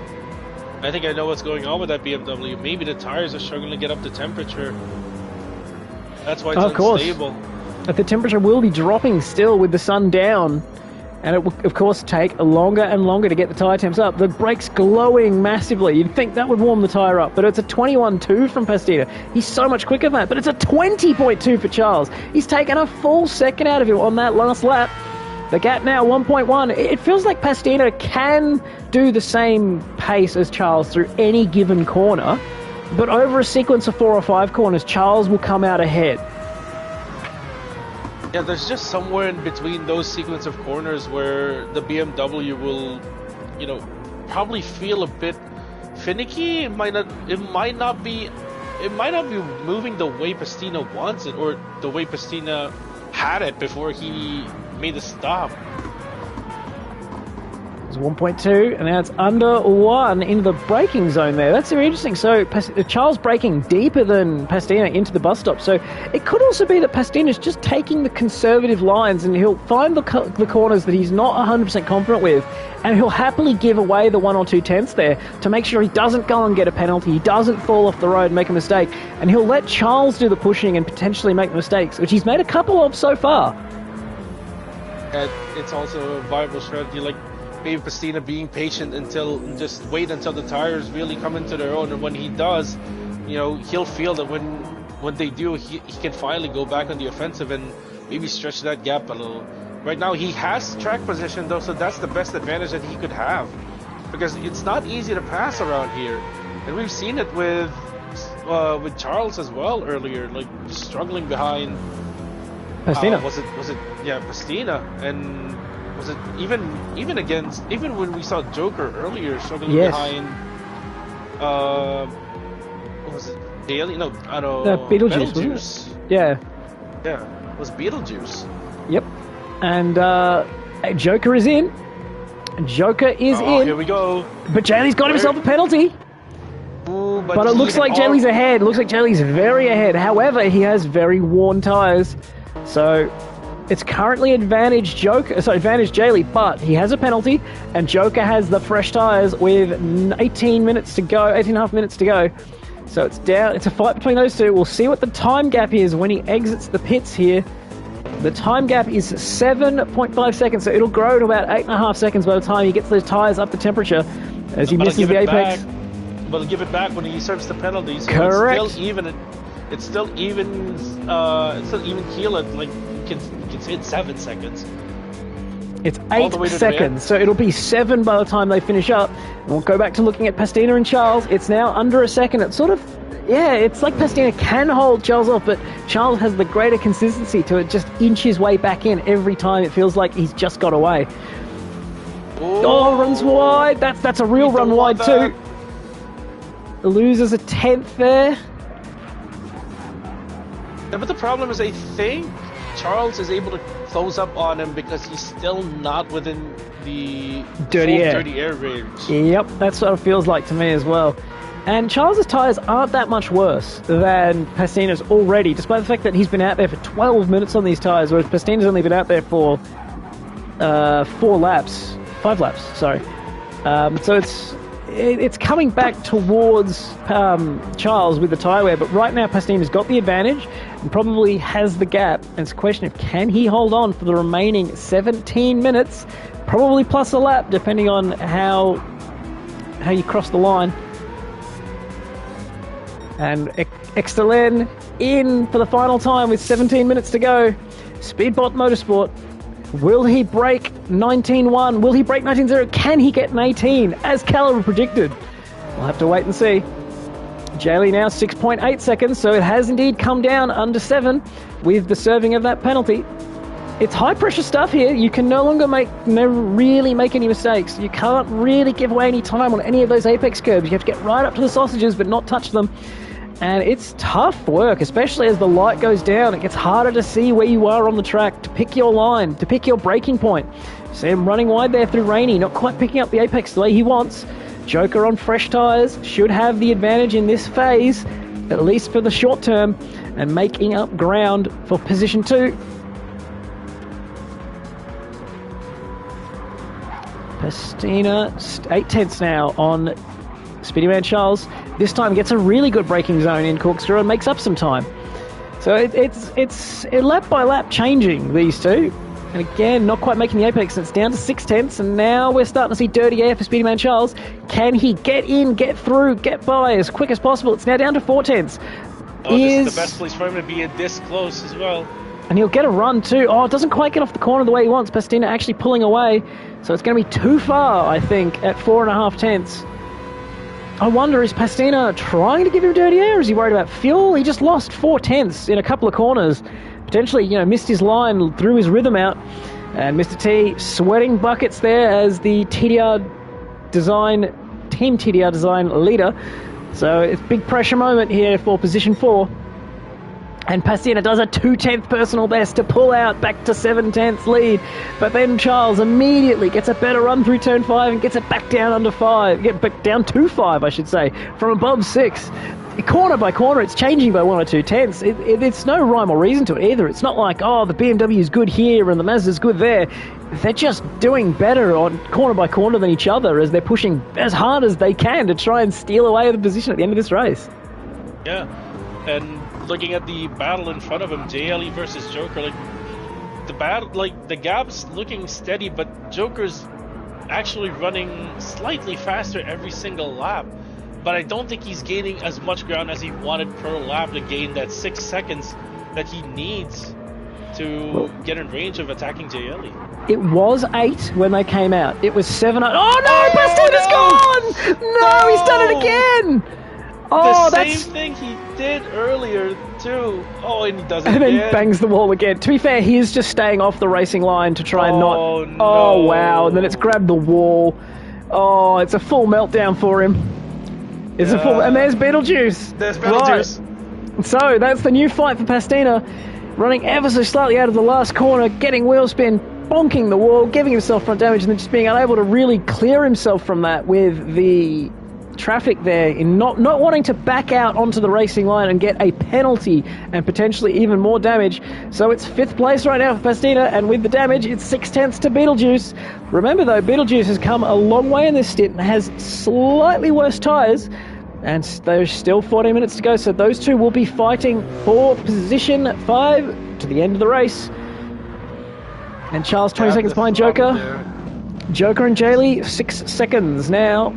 It's come down 1 second in 4 minutes, and there are 12 minutes to go, so he needs to double his pace gain if he wants to catch Jaylee.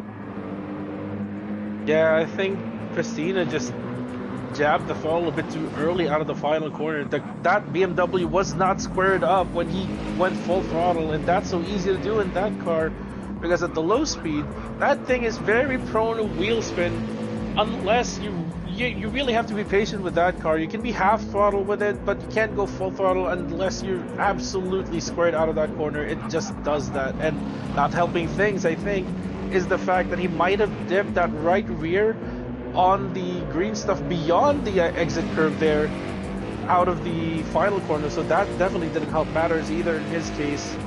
Exact same replica of the spin that he had earlier in the race, but this time, you know, there's no coming back from this one.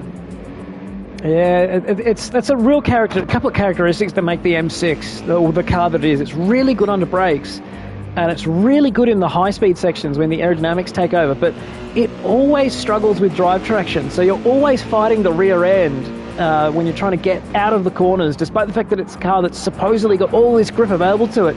When the aero grip isn't there, there's just not as much traction available to it, and that's probably why it's so good under brakes. When the aero's there, you've got more stopping power, and then as the speed comes off, it comes back to everyone else, but you've already made that advantage because you're able to brake 5 meters later when you did have the downforce. So it's just one of the kind of quirks that make this BMW the BMW, and why people either love or hate it. And in FIA, I remember seeing that this car burns rear tyres because of the rear instability, more so than the fronts, despite being a front-engine car. Yeah, like having driven this car for a long time since GTS, obviously the characteristics are slightly different here in TT7, but the one thing that it has retained is the low-speed instability, as you said. Like, it feels like from first to second gear, like the torque is just way too much down low, and unless the car is fully squared out, even if it is, like, it feels like you're spinning the tires as you go all the way up to third. So obviously any directional changes, when that happens, is just going to result in either full-on wheel spin or a drift, or in this case, a half spin straight into the wall. And Harry Mop saying it's truly a love-hate relationship with the M6. You love what it's good at, but you hate what it's bad at, because good braking, good corner speed, these are things that help you make overtakes, but no drive traction is something that gets you overtaken all the time. And no top speed to go with no drive traction really does make fighting people hard, because it makes it tough to overtake, even though you've got the ability to follow through the previous corner and outbrake your opponent. It's just tough when you don't have that overspeed and you can't get off the corner to get the run. Still under 6/10 between Beetlejuice and Pastina. Hopefully Pastina can hold on despite this damage, but Beetlejuice looking for an opening, trying to find a way through here in his AMG.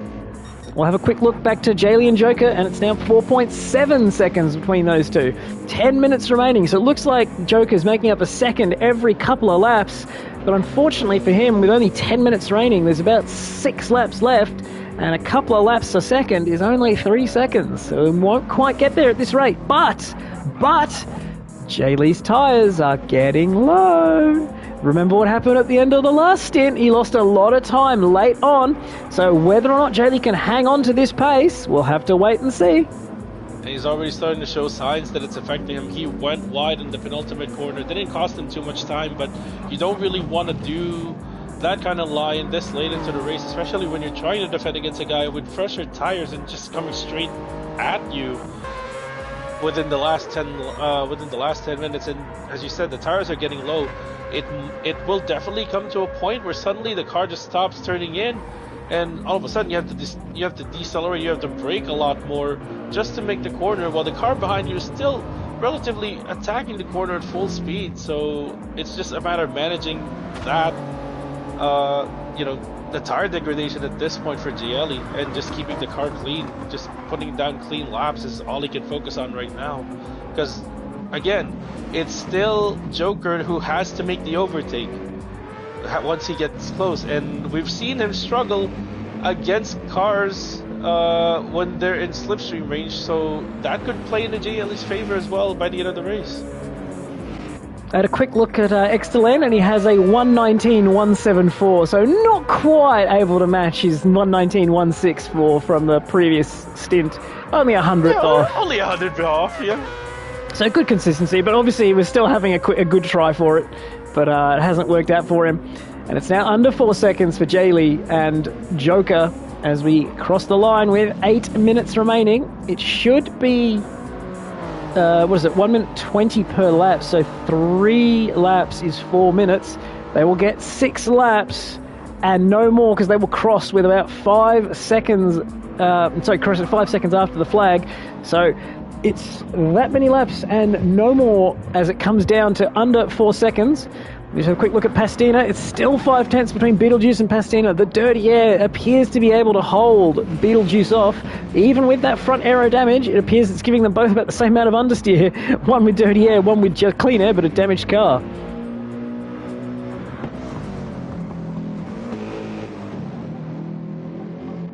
I think that battle is going to be decided by whoever makes a mistake. Like, if we've seen Pastina make mistakes twice now, and it's cost him dearly in every single one. It's interesting, though, that he's made mistakes in sort of the same place. Just as Speederman Charles has made mistakes in the same place, where you just find yourself making one mistake in a corner, and then it gets in your head, and you're worried about it, and you stop just driving the corner and start thinking the corner, and then you make a mistake in that corner because you're thinking it instead of just driving it. You really get into your own head while driving, and that's not something you want to do, especially in the closing stages of a race with a car less than a second breathing down on you. That's just the power of fear that Laguna Seca has, where you know that every corner is trying to kill you. I think turn 1 is the only corner that's not trying to kill you, and even then it's not really a corner on this layout. But a gap now, 2.8 seconds. As they've done one more lap, we will continue to see the time tick down. 5 laps to go. Oh, look at this. Jaylee's gap is now down to exactly 3 seconds now, with still 6 minutes to go. This is going to be very interesting. Joker, it's such a great position when you are the chasing car. You know, he's run wide. Surely that, it was lag. It looked like he was not coming back from that line. He did lose time, though, so he might have had to lift off. But it's such a powerful position when you're the car behind. You know you've got better tyres. You know you're gaining. You know that the guy in front is getting stressed. You can see that he's starting to make mistakes. The time's coming down in big chunks in random spots. You know that you can run him down. So it's always such a positive vibe that you know that you can chase the car down in front.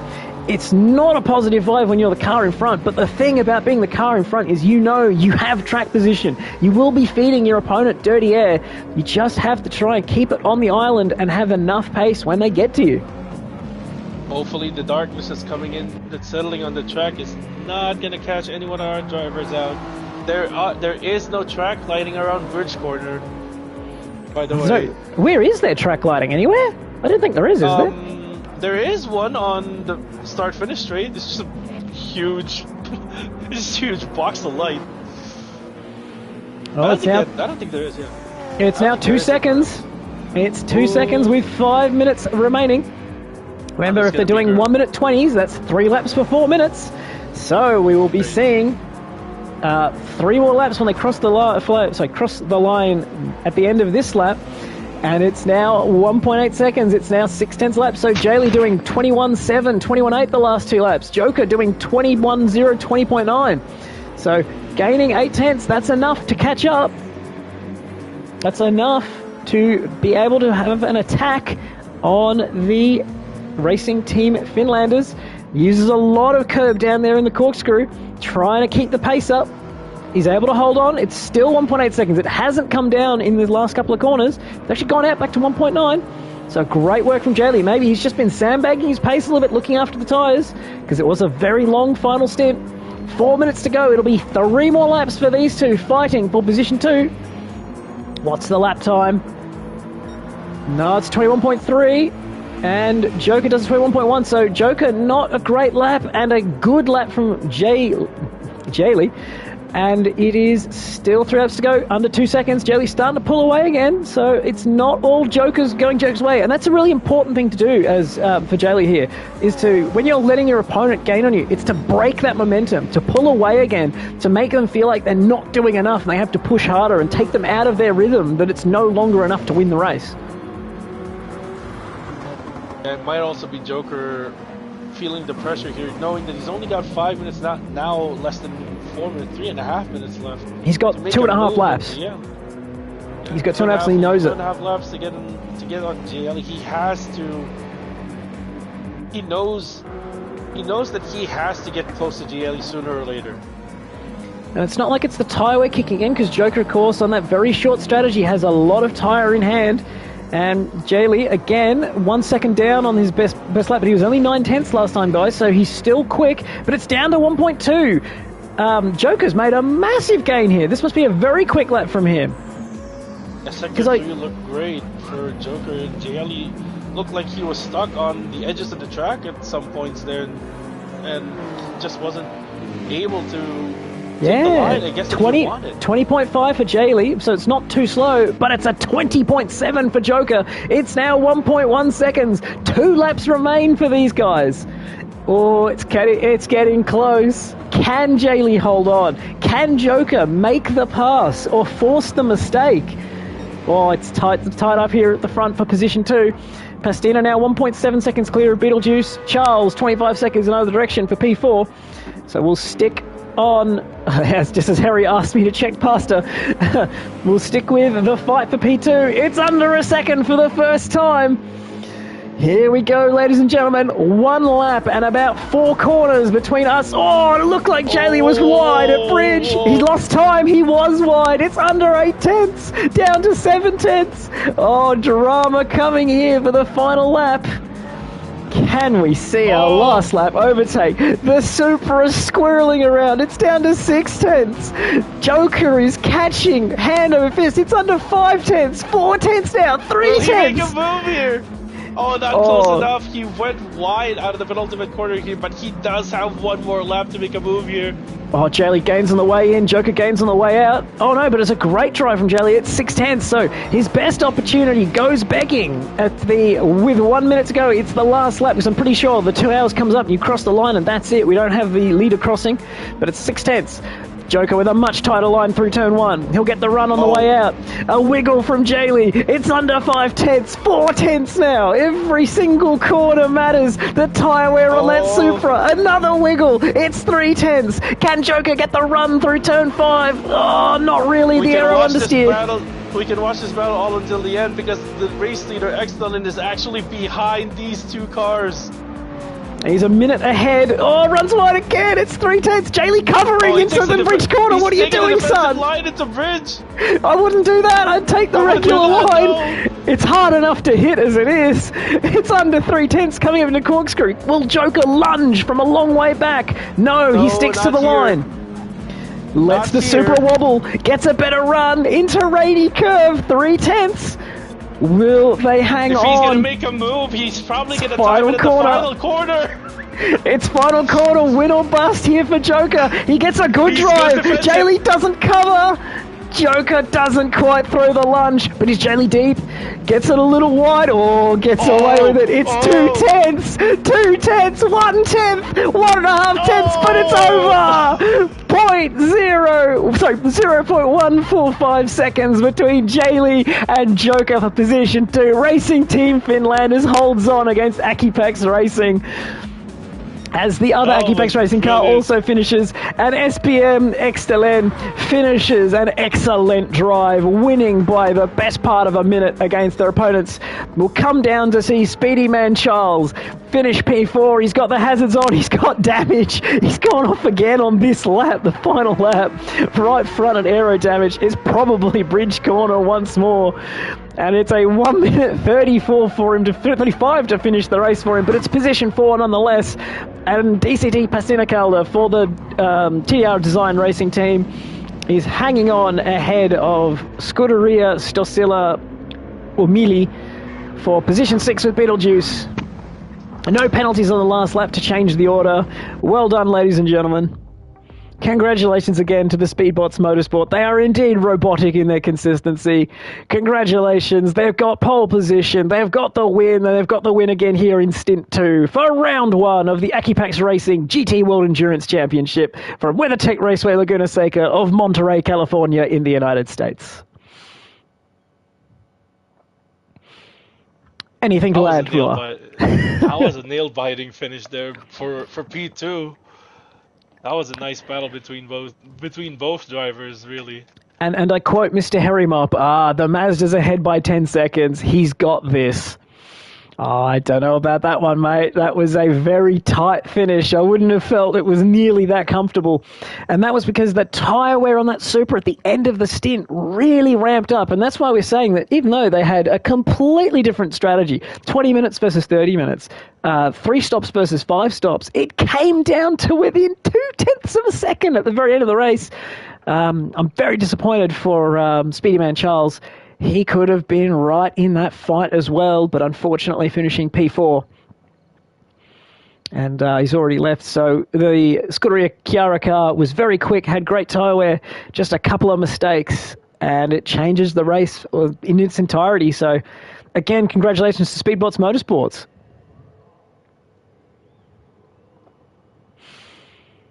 Yeah, a dominant performance here, winning both races, scoring maximum points, including, I think, they also got pole position in Stint 1 as well. And I believe there is a bonus point for pole, a bonus point for fastest lap. I'm not sure if that's in both races. I believe it is. So they've got pole position, probably led every lap, won both races and picked up fastest lap, which means they leave this weekend with the maximum 53 points. It is, of course, 25 points for a win, 1 bonus point for pole position, 1 bonus point for each fastest lap. Speedbots have the championship lead. Absolutely no questions there. Who's second? I have no idea. We'll have to wait for the official results, of course, to make these conclusions, which is, of course, run by AquepaX Racing and AXR Groot, even though he ran here today, bringing up the rear. Did Groot retire? I didn't notice.